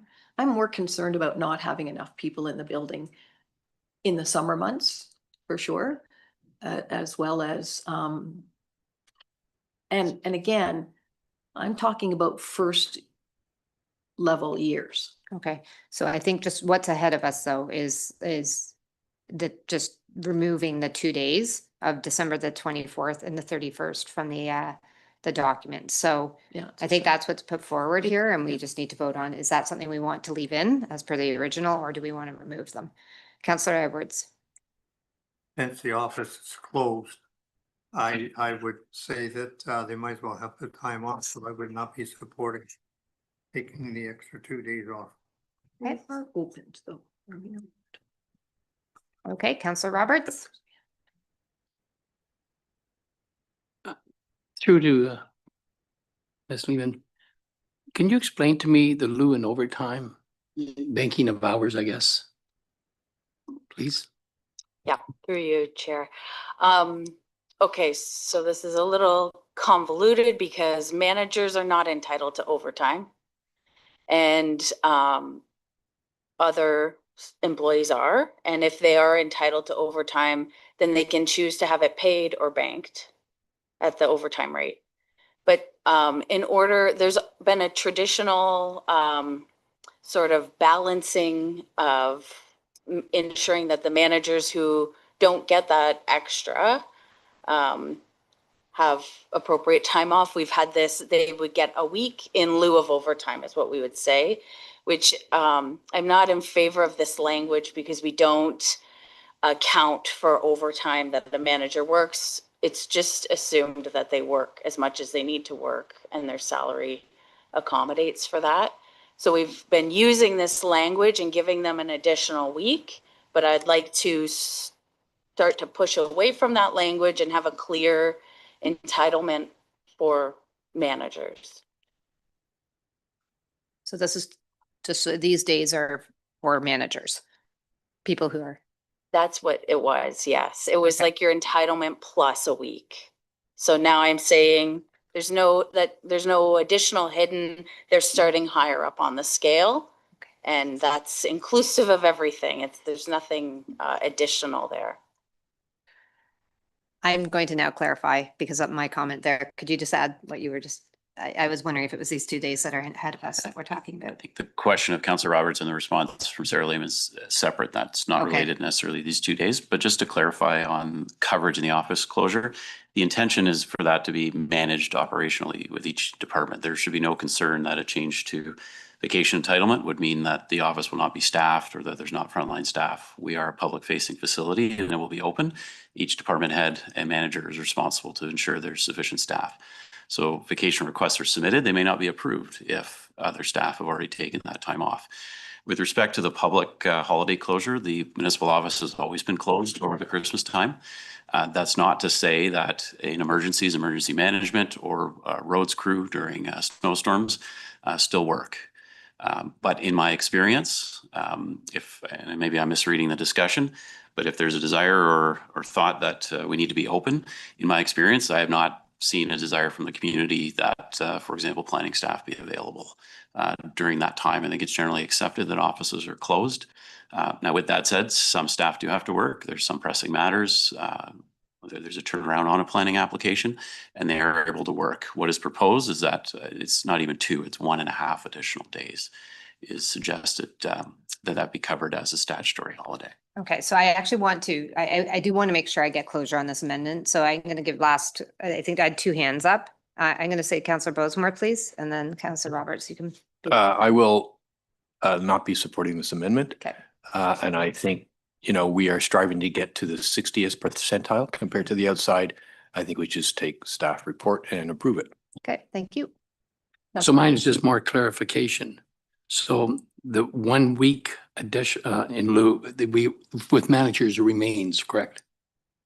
Okay, so I'm just No. gonna, because this is the 2 days, I've now got this amendment. That's what we're talking about right now is this Yeah. amendment. So let me talk about that and then we'll go back to the main motion. So I will read it one last time. Moved by Councillor Roberts, seconded by Councillor Nishikawa. Be it resolved that the resolution be amended to include the following at the end. That the addition of 2 public holidays being on December the 24th and 31st be removed. So I'm gonna call the question. All those in favor? Okay, that is defeated. Thank you very much. Now I'll go back to the main motion, which is, I will read it one more time. Moved by Councillor Roberts, second by Councillor Zavitz. Be it resolved that the revised paid time off policy, CHR 12, as attached as Appendix 2 to staff report HR 2025-005 be adopted. So now I'll come back to whatever your question was. Thank you. So I got a bit confused about when you brought in that managers. Are they given a week's lieu or vacation in the current policy that you wanted to move away from? Yes, that's correct. They would have had, if you look at the old table that's on the first page of the report, that was our vacation entitlement. And we would essentially negotiate where a manager would land and they would get plus a week in lieu of overtime. Yeah, plus a week. So they in were lieu. going to get an extra. And in the proposed, Fully supported that. in the proposed schedule though, they're just sort of like not much room for negotiation. They're just starting on the scale at a higher amount, which is inclusive of that. So we don't have this plus this other thing. Yeah, because I know. Because it is confused. Sorry, may I? Yep. Yep. I just know that managers typically work a lot of hours and, on their own time in that. And I wouldn't want to move away from that additional weeks. If they could work it in, many times managers can't work in that time. So is the goal of this to try and streamline and make it a little bit easier to Correct. be consistent? Streamline, yeah. And it's the wording in lieu of overtime is misleading because it suggests that, pardon? No. Yeah, so it Councillor suggests, Roberts, let's just. it suggests that there's like a 1-to-1 accommodation for what they're working and extra, and it doesn't work out that way. They often work much more than the 1 week extra. We don't want them tracking it. It's misleading to say that they're being compensated for their overtime by this 5 days. We just sort of want to say we're gonna give you upfront a decent entitlement, and it's gonna account for all of that. So I have Councillor Rosenworth. All right, just one very Okay. quick question. Are staff allowed to carry their overtime, their vacation into future years and accumulate endlessly? Yeah, that's a great question. So we've had a lot of discussion around this. So they've always been able, we changed some of the wording around carryover. You need director and CAO approval over 5 days of carryover. And at that point, you need a plan. So it will only be approved if you explain how you're going to use it. And yeah, it's not endless. We want to mitigate that. Thank you. So I've read the question. I'm going to call it. All those in favor? Thank you. That carries.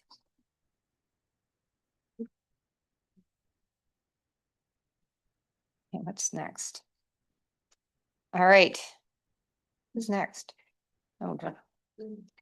This could be like, why is it not staying up? I thought it was James. Thank you.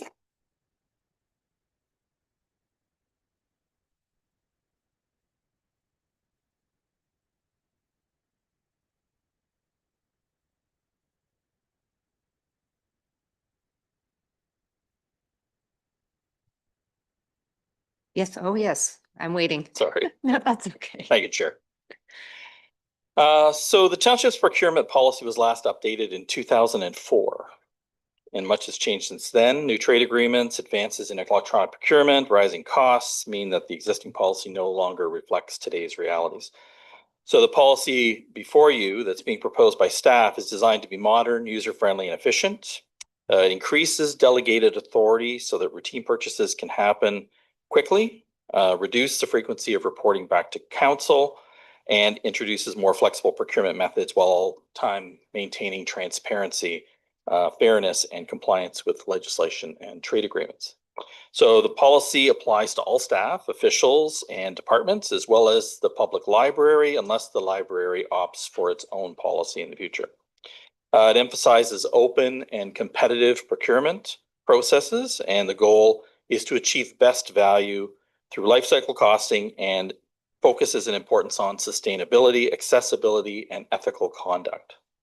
All purchases must comply with the policy unless exempted by council. The policy includes criteria for exclusion of vendors under certain circumstances and emphasizes the importance of staff and officials avoiding conflicts or perceived conflicts of interest or preferential treatment. Clear roles and responsibilities are set out in the proposed policy. Council approves budgets, sets direction, and authorizes exceptional or high-value procurements, while day-to-day procurement is delegated to staff. Spending authority would be tiered, so staff may approve purchases up to $25,000, which is an increase from $7,500 currently. Department managers would be delegated authority to approve purchases up to $100,000, which is also increased from $7,500. And the CAO and directors would be authorized up to the limits of the approved budget, which is an increase from $35,000 today if procurement is run through an RFP, or $70,000 if a procurement is run through a tender. Council approval would be required for any unbudgeted purchases or where costs exceed the budget by more than $100,000. They would also need to approve any non-competitive purchases in excess of $100,000 or any emergency purchases over $500,000. So procurement may only begin after the budget is approved, and multi-year contracts would be permitted, provided that there is reasonable assurance that future funding would be available. If a bid exceeds the approved budget, then the options would include council approving additional funding for the excess, doing a partial award, negotiating with a vendor, or reissuing the tender or RFP. And the provisions are more applicable in this case to capital purchases than operating, where council has previously delegated authority to reappropriate funds within the operating budget, whereas capital is much more restricted. With respect to the methods of procurement, these would be based on dollar thresholds. So non-recurring purchases under $10,000 may be made with quotes or comparisons, where anything over 10,000 and under 25,000 would require quotations of at least 3 suppliers. If it's over $25,000 and less than $100,000, then we would go to an invitational request for quotation or request for proposal. And anything over $100,000 would require a formal request for proposal, tender, or request for quotations through open electronic bidding. Staff are recommending that standing arrangements and cooperative purchasing programs be used where we have recurring needs and ongoing purchases. Non-competitive procurements are limited with justification and CAO approval required for any purchase under $100,000, which is new. Currently, we have no authority on non-competitive procurements, and council would only be required to approve those over $100,000. Emergency purchases up to $500,000 would be approved by the CAO and treasurer, which is an increase from $100,000 currently, and anything higher than $500,000 would require council approval. Contracts through proposals would be generally limited to 5 years, but there could be extensions or other special circumstances which would entertain longer terms. Clear evaluation criteria is required under the policy for all bids, and vendor performance would be actively monitored. And the process for addressing vendor disputes about evaluations or selection is described in an appendix to the policy. So finally, some types of procurement purchases are excluded from this policy under Schedule A, such as payroll, taxes, debt payments, legal and special accounting services, utilities, training, and unique nonprofit services that support community benefit, and price would not be a fair evaluator in those circumstances. And even in those cases where we have exemptions, that wouldn't preclude someone from doing a public procurement on those. So overall, the policy provides a practical and accountable framework that empowers staff to manage routine procurement efficiently while ensuring that council maintains oversight of major non-competitive or high-value acquisitions, and it strikes a balance between flexibility and accountability and reflects the modern procurement practices and expectations of our community. And I'm prepared to take any questions. Thank you. Okay, thank you. Mayor Kelly. Thank you, and through you. Nice job. Nice job holding off inflation for 21 years on the uplift. I have 2 questions. On page 2 under analysis, you've got 5 bullet points in the middle. 1, 2, 3, 4. Yeah, 5.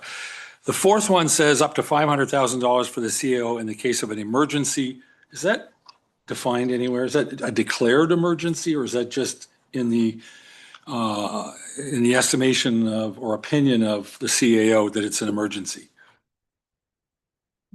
Yeah, I feel one coming on. I'm hungry.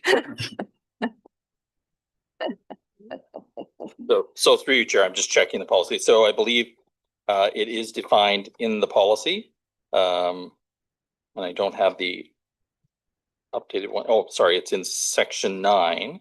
So under section, I think it's 9.3.2, I believe, might be the section of the policy. But anyway, it does. Emergency purchases are defined with respect to what they are and when they would be required. Okay. That's good. Thank you very much. There's actually a list later on. I didn't know if that was the same emergencies on the page 5. No, I can't find it. Oh yeah. Emergency purchase. Never mind. We'll figure it out. I just want to make sure there's some objective standard. That's all. Yeah. The current, and sorry, and through you, Chair. So the current procurement policy of the bylaw, the 2004 bylaw, also defines emergency. So we would be following similar practices. It would be defined. And if I may, the last question is the last bullet in that same list. I've honestly read this 10 times and I cannot make sense. I just don't know what it says. I think I know what it might think it says. Can you be more specific? I can be more specific. It looks to me like it says that up to the approved budget for what I don't know, for CAO and directors, which I assume is directors of a department, And then in brackets, increase from 35,000 for request for proposals, 70,000 request for tenders. I'm just not sure how those two phrases hang together or fit together. So through your chair, it's just reflecting what the current is. So currently we have delegated authority for 30 on an RFP. If it's under 35,000, staff can go ahead and make that expenditure without council approval. If it's a tender, up to 70,000 can be done by staff without approval of council. What we're proposing is we would increase that for 100,000 for both. Okay. So both RFPs, tenders, quotes, requests for quotations, delegated authority up to $100,000 in value. Anything over 100,000. Okay. Yeah. That's what I hoped it would say, and I just wasn't sure that's what it said. But thank you. That's good. Okay. Councillor Bosemarth. Thank you, and through you, Dr. Donaldson. These are quite significant increases. I was interested in knowing how many and how much would not be, how many approvals would not be coming to council with these differences, and what would be the approximate total value of what has now been delegated that would not have been delegated if we didn't change it. That's the first question, and I have a second one. Director Donaldson. So I don't have an sorry, through you, Chair. I don't have an exact number of how many would or wouldn't. I mean, I think what I've heard through around this table is that there are a number of matters that come before this committee and council, and the question is, why are we having to approve these? What are we looking at, and why are we looking at them? But I think, and I just want to make sure I'm clear on the question that you just asked. So I want to come back to that in a second. But so the authorization for CAO and directors would be up to the approved budget on matters. So I don't have my report in front of me. I apologize. I didn't brought everything except that. So, but I want to come back to that. But so, for example, if the fire chief has budgeted for a tanker, and the tanker's $700,000 in the budget, and that's what committee and council have, what has been approved in the budget is $700,000 for a tanker. If a tender is released and the price comes in at $650, then council would not see that tender. That would just be awarded by the fire chief because it would be within the spending authority that was granted as part of the budget. If a tender came in at $900,000 on a $700,000 approved budget, then the fire chief would come back, say, you approved 7, the tenders came in much higher. Here's what I'm recommending that we do. And then council would have an opportunity to either provide direction approval on that matter. So if that answers that question. Okay, thank you. Can I have a supplemental on that one? Yes. What management process, when the budgets are being set, do we follow to ensure that, this is going to sound negative, but that budgets don't get padded a little bit to avoid having to come to council? Current council staff excluded. I'm not thinking Director Donaldson. clearly, but is there a management process to ensure that the budgetary estimates are vigorous? Yeah, through you, Chair, and I think that, you know, as a treasurer, I try to instill a level of, you know, rigor to the budgets and to the budget estimates, but I'm relying heavily on the directors and their knowledge of their subject matter and their experience to provide reasonable estimates that are within the budget. So I certainly couldn't absolutely swear to you that there's no padding in any budget because I'm not that familiar with everything that's in our budget. I'm relying heavily on expertise of our leaders, but I certainly trust that the information that's being provided to committee and council is as accurate as we can make it, given the information we have available. Okay.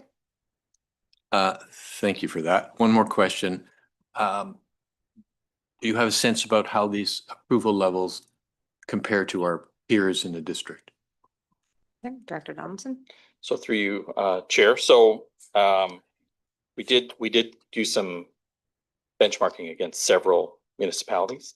I would say that these thresholds most closely align with the town of Huntsville.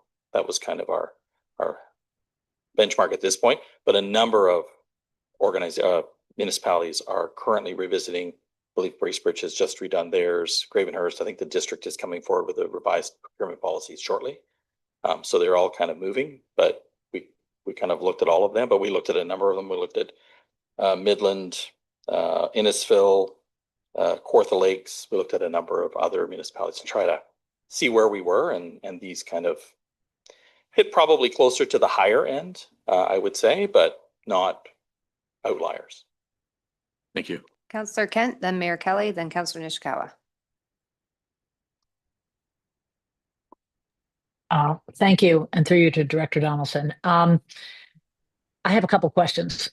My first reaction was these were very big increases, and then you said, well, we haven't increased the policy since 2004. I think that was the year.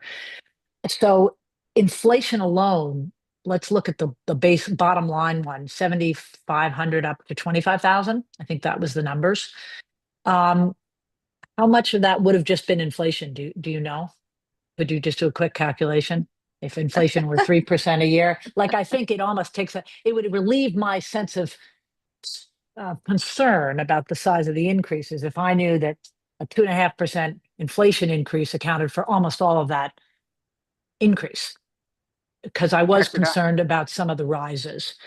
That's my first question. I've got two other little ones. Okay, Director Donaldson. So through you, Chair. So we did not do that calculation to present value, future value against the current threshold. So the 25 was really based on looking at other municipalities and trying to draw comparators and seeing what was considered to be reasonable in the sphere of municipal procurement policy. Yeah, it's really just 2.5% compounded for 20 years, and I can do that calculation. But I guess the second question is, I'm assuming that the process behind assuming council doesn't see this, the process would be the same. You're still going to tender to 3 people. You're still going to evaluate things on the same criteria basis for the large tenders, the ones that we've seen. Is that right? Okay. Through you, Chair, yes. So anything over 25,000 would either be informally quoted, right, or if it's over 100,000, it would go to a formal process. Right. And so the paperwork that we would see, which would be say, here are the criteria we use, you're going to still go through that same process with the staff member, or they're going to have to go through that. They're just not going to have, or am I wrong on that? Okay. Director Donaldson. So through you, Chair. So what will happen is currently directors prepare their own tender and RFP documentation. So they will continue to do that in accordance with the policy, where 3 quotes are required, or they will do so. But we don't bring those documents or anything like that to council or committee currently. We just. No, I understand that. But if there was an issue of any sort, the backup would still be there for the 3 tenders. You guys assign points to each category of importance. That process is still going to be there. We're just not going to see it, which is fine. And I guess my third, am I right on that? Through you, Chair, yeah, that would be correct. All the documentation would there. If we had a dispute, then the documents would have to be, there's a process outlined in the policy Right, I understand. How do you deal with the vendor when they feel they've not been treated fairly? Right. And I guess the last question goes to Councillor Bothersmore's question was, what I would like to see is this issue of inflating the budget, because it's very difficult for us to say whether that tanker should be $700,000 or $750,000. Like, we don't have that kind of expertise. We're relying on staff to do that. But after a year, it would be interesting to go back and look to see how many of our tenders came in under the budget amount. I'm looking at CA. That would be some data that I would like to see tracked if we go with this policy. Maybe just you could do a sampling of tenders over X amount of dollars next year to see how we did. CAO Pink, I don't know if you have your hand up, but. I can comment just to maybe clarify comments surrounding padding of the budget. I think your accountability or the transparency through the process is the budget process. You're approving those values. I think if you look at the last few years, the fact how close we have come actuals to the budget is an indication there's certainly no padding or increasing those numbers. withstanding the odd emergency we have that skews actuals. I think if you look at our day-to-day expected actuals to the budget the last few years, and Mr. Donaldson can provide more details, I think we've been awfully close, and it's an indication that staff are estimating fairly accurately perceived expenses. Okay. I can't remember who had their hand up. I think it was Mayor Kelly and then, oh, Councillor Ken. I'm just gonna let Mayor Kelly go, Councillor Nishikawa, and then if you have another question, I'll come back to you, okay? Mayor Kelly? Thank you very much, and through you, and just to echo what the CAO just said, you know, full accountability for the budgeting process lies at this table. It's every one of us applying the rigor as we see fit on every line item, if that's how we choose to move it forward. And I guess that ultimately at the end of the year, we get performance results year end and the opportunity to dig in and do a postmortem on any particular item that we want. But there's nobody else but us that's responsible for making sure the budget goes together as accurately as it can be done. Okay, Councillor Nishikawa? Thank you. My questions were going to be, and so I would direct those to Director Donaldson, but we had discussions around this council table over the years about where we're buying our goods. And there was going to be added bonus if it was a local contractor. Are we talking about local at all anymore when we look about procurement? Through you, Chair. So there's nothing in this policy that creates any differentiation between local and non-local vendors. So if I may, I would 100% want that. So that was part of us in the past, that we were concerned about making sure that our locals had an opportunity to get the work, that we're not always farming it out to others, which so far in our experience with the district has added almost 100% extra just for housing those members, staffing members that are trying to come up to this community. So I really want, and I don't know if it has to happen at this moment, but I would be asking for that policy to be looked at closer and be part of this.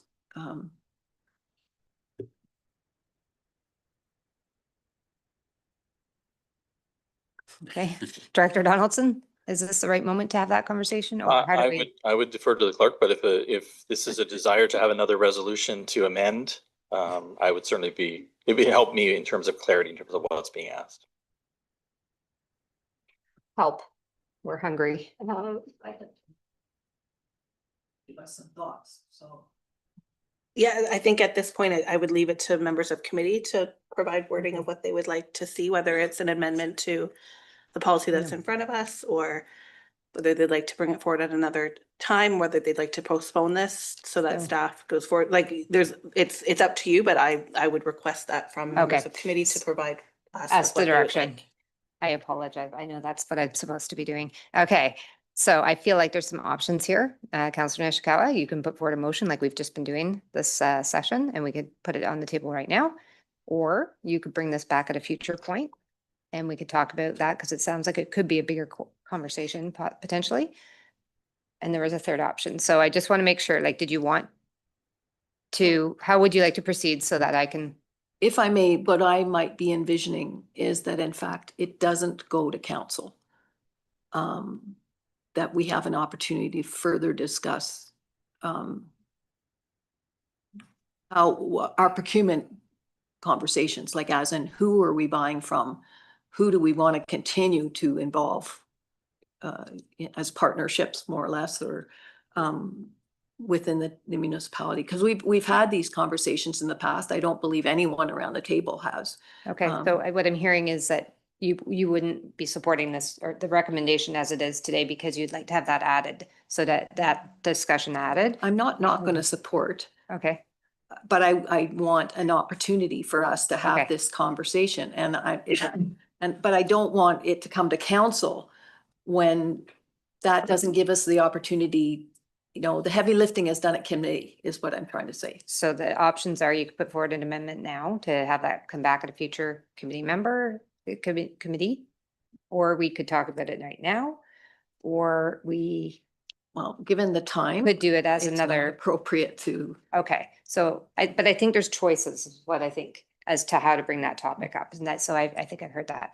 Okay, Councillor Kent, and then I think I would like to call this question, unless there's something significantly different. Councillor Kent? Thank you. Yep, I just had one comment on Mayor Kelly's comment. I was never implying that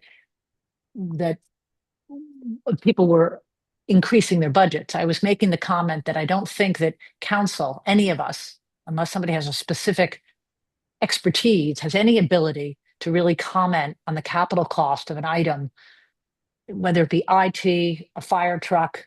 Like, I mean, I look at the budget and I have to take what the staff are giving me in good faith and assume that it's accurate, because I have no ability to judge that number unless it's a piece of financial equipment. I really don't have any expertise. So we're relying on, and my point was, it would be nice after a year of using this policy, which I'm going to vote in favor of,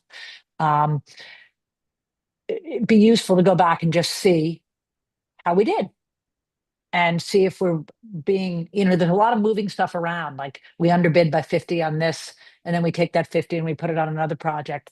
It would be nice to see how we did on the capital items, really on an individual basis rather than on an aggregate basis. Because on an aggregate basis, we pick everything up. So just a comment. Is reporting it is something that could be contemplated at a future. Yes, I think it would be a good thing to ask as a part of the approval, that we see how we did after a year. And through you, Chair, to Councillor Kent. So, and we are looking at significant improvements in our capital budget reporting in terms of how we ended up, because I think that's been something we've heard through the last, I think this is my fifth or sixth budget, and each year that's a comment that comes back is, it's great, we're in the budget. Be good to know how we did against the previous budget by item, and it's certainly something I'm committed to bringing forward so that the public can see exactly how our procurements are going. If I may, just before you read the question, so back to Mayor Kelly's comment, I just want to be clear. So spend, and if I've misrepresented this in the report, I apologize because I don't have it. Spending authority would be staff may approve purchases up to $25,000, and currently they may only approve up to $7,500. Department managers would have authority to approve up to $100,000. And that's also increased from $7,500. And the CAO and directors would have authority to approve up to the amount approved in the budget.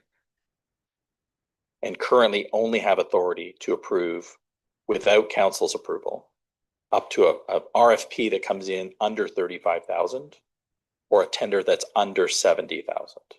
So I want to make sure that that is correctly reflected in the report. That is what the policy says. Is that? It's a little thing. That's quite say. I understand what you're saying. That's okay. Okay. Yeah, I just want to make sure. So if the report is in error, I apologize, but that is what the policy says. Okay. So the policy is managers at 100, directors and CAO would be up to whatever was approved by council was included in the budget of that year. That's clear how it is today. What's not clear to me is what it's going to. It doesn't link the up to the approved budget to the RFPs or the RFPs because they're a separate cost. I will make sure that that's clear when we come back. Thank you. Committee, I'm going to just reread this very quickly. Moved by Councillor Edwards, seconded by Councillor Nishikawa. Be it resolved that committee approve the updated procurement policy, being a bylaw to provide policies for the procurement of goods, services, and construction, attached as Appendix 1 to report FIN-2025-016, and that the final bylaw be forwarded to Council for adoption. All those in favor? That carries. Thank you very much. Thank you very much, Director Donaldson. So I am mindful of time. We're getting towards the end of the agenda. I just noticed that there's some people who have joined us for the 1 p.m. start of council. I just want to let you know that we have not actually completed the General and Finance Committee meeting yet. So we will probably not be resuming for at least an hour, till 4, no, till about at minimum 2. So we still have a few reports. So I just wanted to let you know. You're welcome to join us. This has been a riveting session. So what's that? No, then we're taking lunch. Okay. Mr. Cox. Thank you, Madam Chair, members of committee. My first report this afternoon concerns the update of the Memorandum of Understanding for Venture Muskoka. As outlined in my report, Venture Muskoka is a collaborative partnership of the lower tier municipalities in Muskoka that it focuses on regionally oriented economic development projects. This partnership started originally in 2014 and was formalized through the signing of the current MOU in 2017. And since that time, Venture Muskoka has successfully partnered on several projects, the most notable of which have been the Muskoka Workforce Strategy and the creation and maintenance of the Muskoka Job Board. Since the original MOU was signed, the district has taken on a greater role in economic development, most notably through creating a regional economic development function. Venture Muskoka, as it has developed, has also found itself working with external partners on a more regular basis.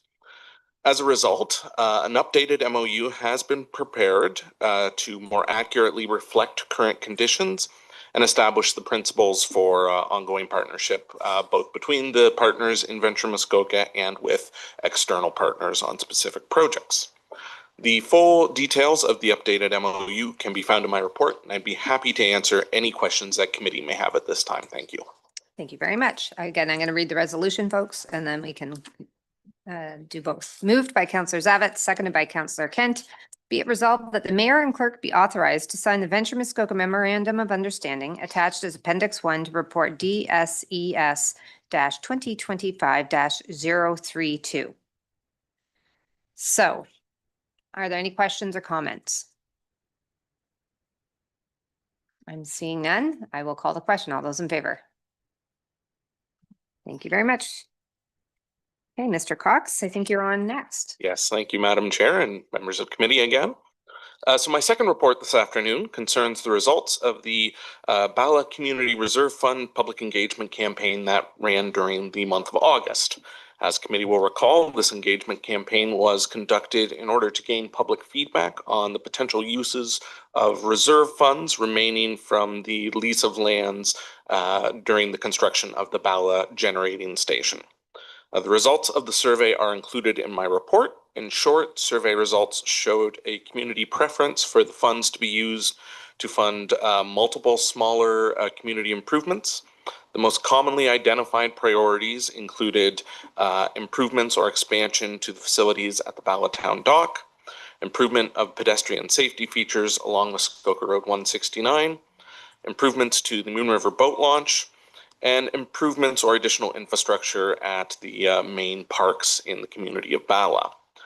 This report recommends that staff conduct a review of potential projects that may fit within these priorities and are achievable within the funds available from this reserve fund, and report back to committee at a later date with a detailed recommendation and implementation plan. That concludes my remarks, and I'd be happy to answer the committee's questions at this time. Thank you. Thank you. I'll just read the resolution. We can do questions and comments. This is moved by Councillor Nishikawa, seconded by Councillor Roberts.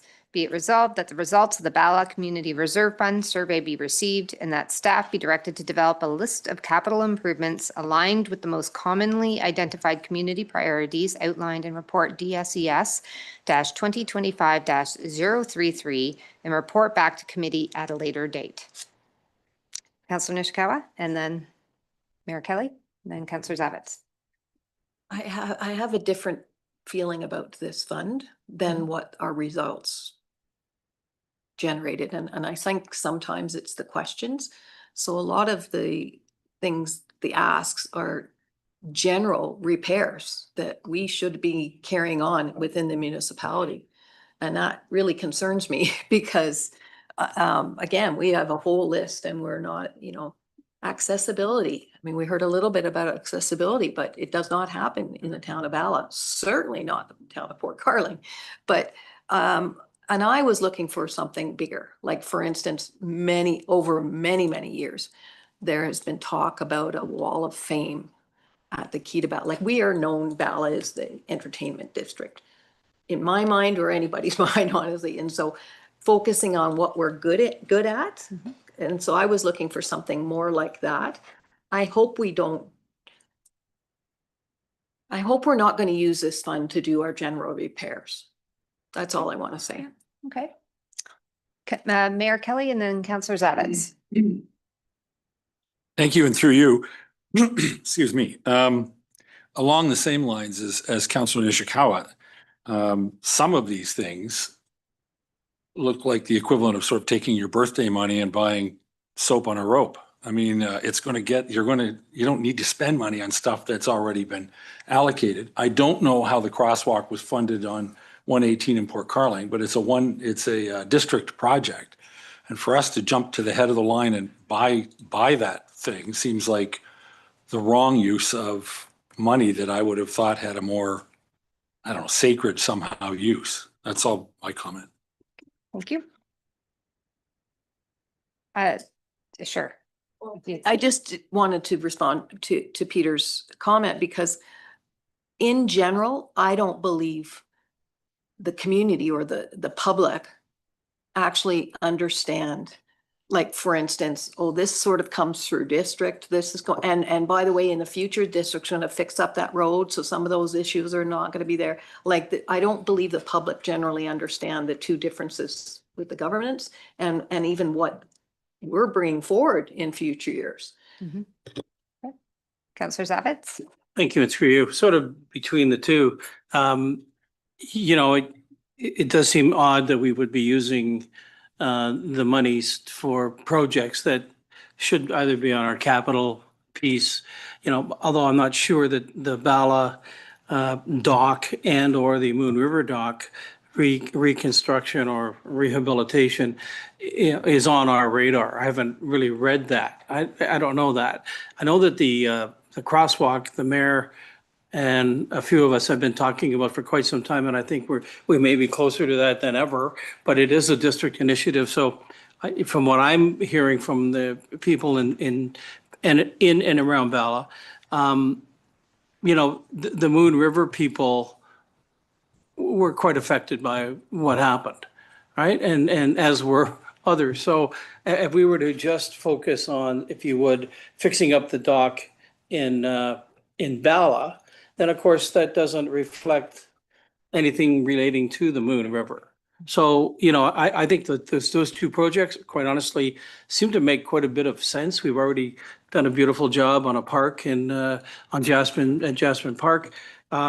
Anyway, not to belittle this, but, you know, in terms of beautifying Bala, I think we're on a trajectory. I'm hearing from people, they like the park bench, they like the Muskoka chairs, they like the things, the signage, the way signage, the work that we've been doing over a number of years through Corey and his group.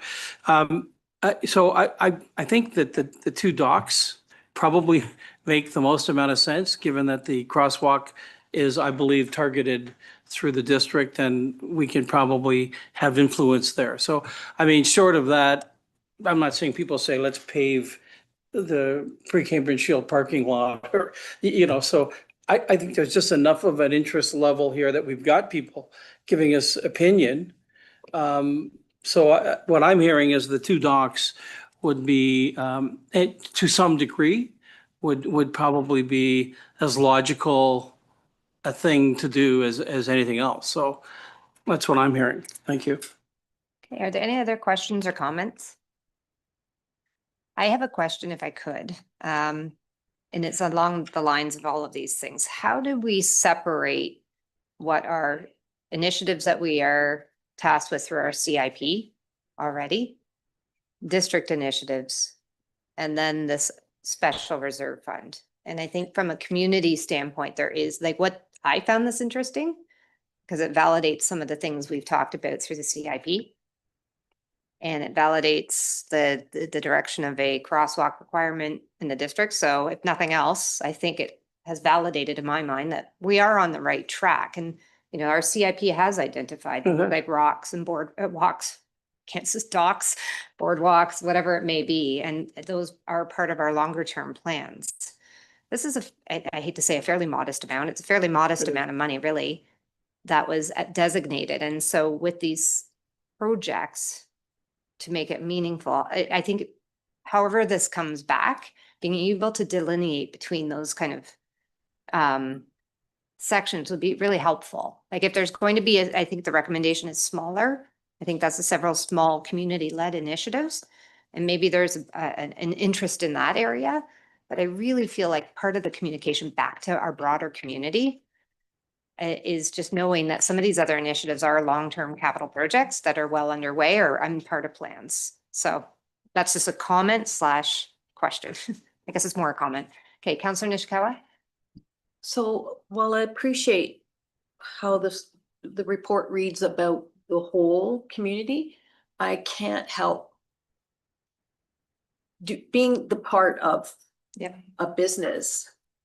It was more about the businesses that were hurt in the community, what this fund was supposed to be. That's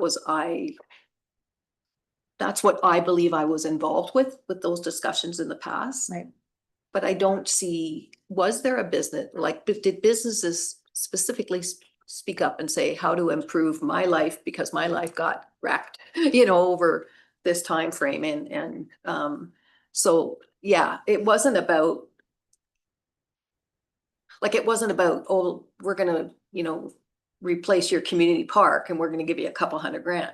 It was more about the harm to businesses, I believe. So I have read the resolution. I'm going to call the question. I think you've I hope that you were able to hear some of the feedback and that helps shape maybe the next step in this process. Is that fair? Yes. That's Okay. correct. Yeah, thank you. Any other questions or comments? Seeing none, I'll call the question. All those in favor? Thank you. That's fantastic. Thank you. Thanks. Thanks, Mr. Cox. Now, where are we?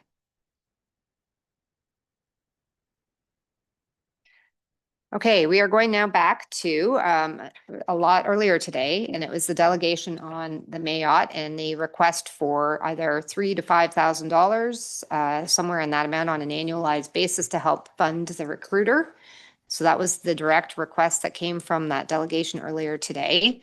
At this point, I'd like to open it up to discussion with committee to see what the feelings are.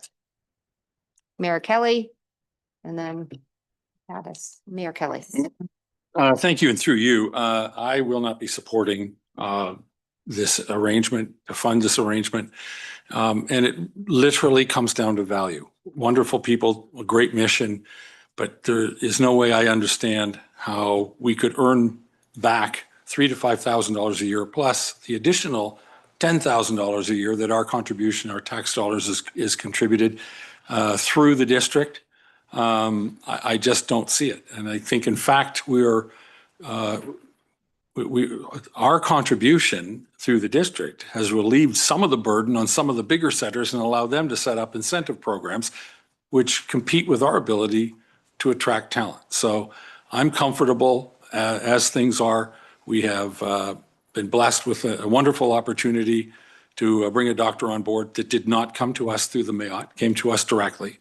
And so my position is I haven't felt any loss for not having had an arrangement over the last little while, and I don't think I'll miss not having that arrangement funded up in the future. Thank you. Are there any other comments? Councillor Zavitz? Thank you, and through you, I'd certainly support the mayor on that. Other than, I guess, the question to whomever, are we missing any opportunities here? Is my question. By not supporting it? Well, I can't necessarily comment other than what I think I heard earlier today is they have resources in place, they are funding, and they are still going to be recruiting. And so I think those things are true. I think they're just trying to make sure that they have the financial means and, quite frankly, the support of the other municipalities as they continue on their journey. That's what I heard today. So my only. Okay, Councillor Nishikawa. Thank you, because I want to talk about what I heard. Okay. I heard everything along Highway 11. I heard South River, Burks Falls, everything Highway 11, nothing about West Muskoka. Mm-hmm. And that concerns me. Okay, thank you. Are there any other comments? So what I'm not hearing is that there's any interest of putting forward a motion to support. So we don't have a resolution. This is the discussion part. I think that gives a direction, whoever's following up with them. Thank you. Sorry, next comment. I have 12B, a discussion item, annual hall board funding. I'm not sure who actually brought that forward. Councillor Zavitz. Yep, yes, please. Thank you, and through you. It's occurred to me and the whole board in Bala. We have, and this is absolutely and purely having had discussions with Corey. Corey's been great driving this whole process. That there is an amount of money, a stipend, I would call it, I suppose, of $500 annually for each of the hall boards for, that's not care and maintenance, but whatever items might come up that of a nature of, up to that amount, whether it's game, I'm hate to clarify. So it seems to me though that the community center in an ongoing, it's not a 1 year thing, it's ongoing with that community that, there are times when you may want to procure something that is more than $500. And the point is that, in talking and speaking with Corey about it, if you, he said, just give us a list of what you want, give me a list of what you want, and he'll buy it. So the township actually would procure, 6 Monopoly games, 8 Scrabble games, volleyball, whatever those items are, and then bring it to the community center, and that's it. The money's spent for this year. Instead of that, I'm just sort of wondering why we couldn't, as a township, have an accrual account basis for the 10 community centers, because this process right now almost, well, it does certainly force you to spend the money. I don't know, talking to our group, we don't really know what those future needs might be in 2026, presupposing that they need a, karaoke machine or a barbecue or whatever. So I'm just wondering if we could entertain an accrual system, because otherwise the Bala Community Center, if we don't just give Corey a list of 11 things, spatulas and whatever it is, we'll lose that money. And it just seems to me that use it or lose it scenario as a community center just doesn't seem, it seems to be at odds with our longer term goals. Okay. And so that's where I'm. Yeah, let me ask Mr. Moore, just can you help us understand the process that the hall board goes through on an annual basis to put requests in and how that works, please? Yes, thank you. Through you, Chair. The councillor has described it very well and how it currently operates. Every year through the budget process, staff reach out to the hall boards for their annual budget requests. Often those are evaluated, and sometimes they're larger requests that would require capital dollars, and we would begin to incorporate those in the capital plan if needed. What we found over the past couple of years is there's often lots of minor miscellaneous type items, beautification, an extra cutting board, etc. And the hall boards expressed a desire to be able to purchase those as required. So we set up the $500 fund through the operating budget last year. It's available to each hall board. And if they are in need of something, the councillor is correct. They typically reach out to me to show me what they'd like, and we can make that purchase through our procurement policy and provide it as needed. It's typically a smoother process than reimbursing hall boards. That takes a little longer. So this, just my clarification then, there was an existing process for more significant capital projects like tables, chairs. And that process still exists. That process still exists. Yes. This is a newer process established last year to help address some of the more minor things. I'm hearing spatulas or games, whatever those other, like extra little items are. Yes. And with this new process, there's a fear of loss of that potential money if year over year it's not tapped into. Is that essentially, am I summarizing this? That's correct, because it's in the operating budget, and Mr. Donaldson can probably speak to it better. I don't know if there are other options, but with anything in the operating budget, once the year ends, we turn over to a new budget, right? So. Okay, so Director Donaldson, can you just add any further comment? from your perspective, or? You like today, you're hitting. Really, I mean, I think people are probably well familiar with other levels of government where it's, I think the provincial government passed a bit of a policy or discussion a few years ago about March Madness, because if transfer payment agencies don't spend money before the end of the fiscal year, it just goes back into the treasury and it's all reappropriated the next year based on asks. So we don't normally roll money over from year to year. I think that there's probably alternatives and options that could be worked if that's the desire of committee, but that's typical government practice, where if you don't use it, you lose it. Okay, Councillor Zavitz, and then. Thank you. There is a wrinkle to this, and that is that if we, as a Bala Community Center Hall Board, were to ask for the $600, because there was $100 in abeyance donated by someone a couple of years ago. If we were to ask for the $600 and open up a bank account, I don't think that I don't think that's viable, right? You won't give us the money, but if I give you a list of 12 things to buy, you'll go buy them. So that's kind of where I'm. It seems like as a user, it's not particularly friendly, and I'm wondering if it's counterproductive to, it's our communities, and those people are there in, January and February and the previous year as well. So, I mean, am I wrong? Would you give us the money if we asked for a $600 check? Yeah. Through you, Chair, I might defer to Director Donaldson if that'd be something. So what I'm wondering, because I had somewhat missed this one. This one's kind of caught me off. I missed it on the agenda, and I typically like to prepare in advance. I'm just wondering if this might be one of those times that maybe we could bring this back. I'm mindful of the time, so we can do this properly, because I don't know, I think there's a few moving pieces here that, and it sounds like it's a new process, a new thing, and I'd like to give it the right time.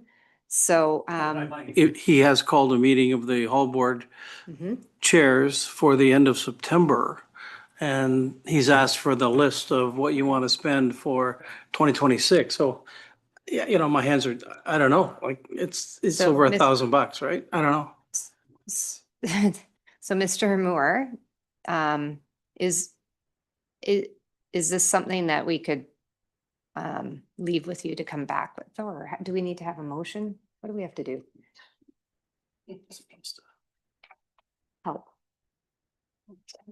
We're totally changing the whole board policy then. This is what I'm worried about. Yeah, Director Peroshi?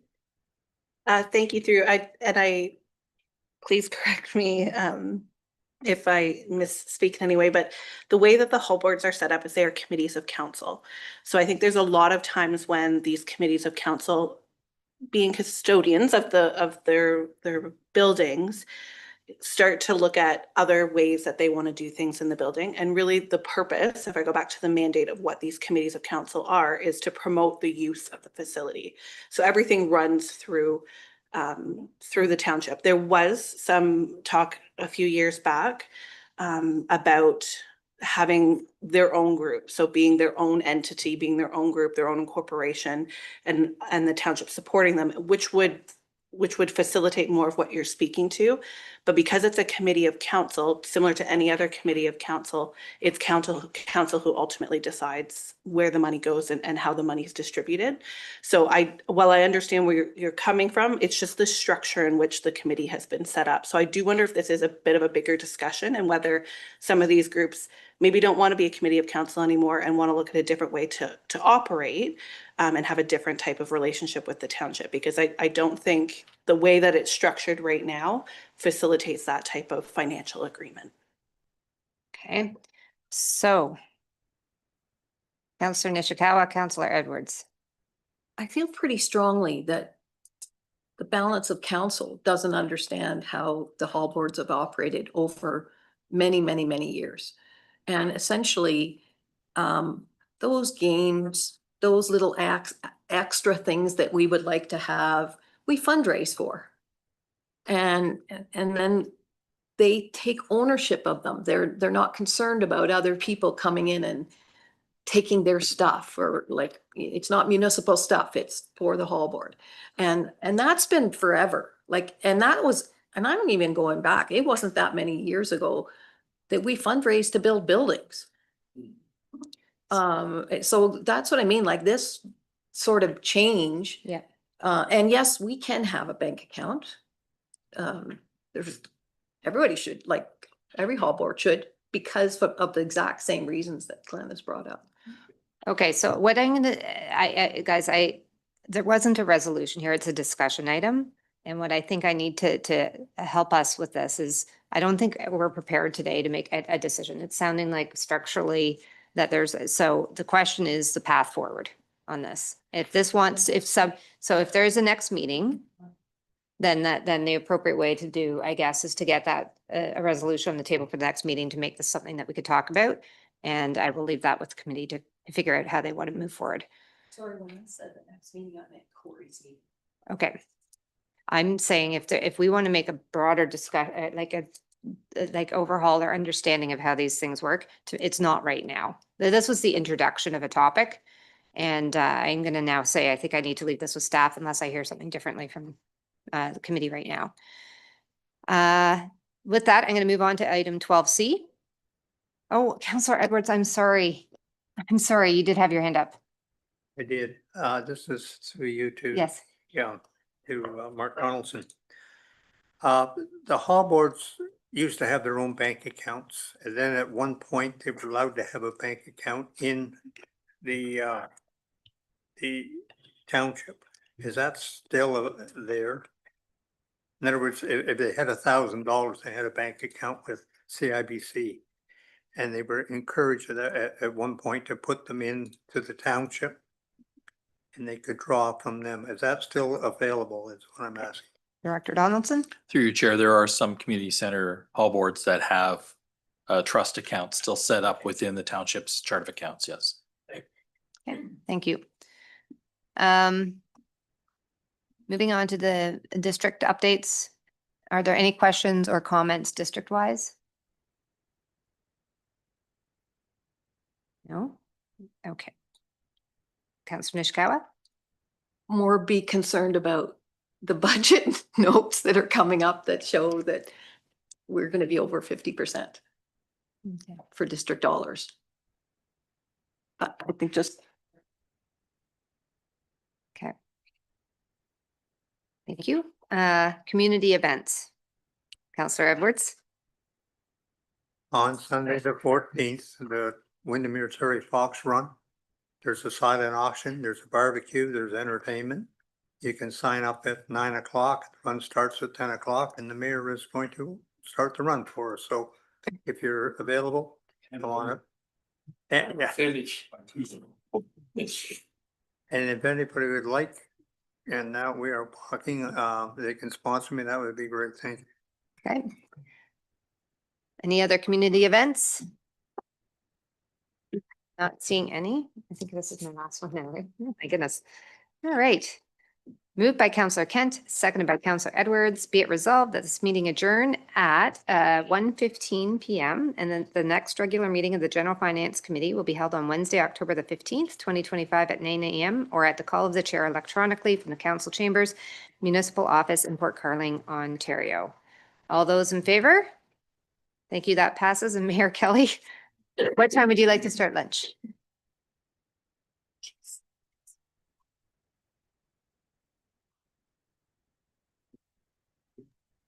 I'm asking you. No, so we will resume our council meeting at 2 p.m. Thank you.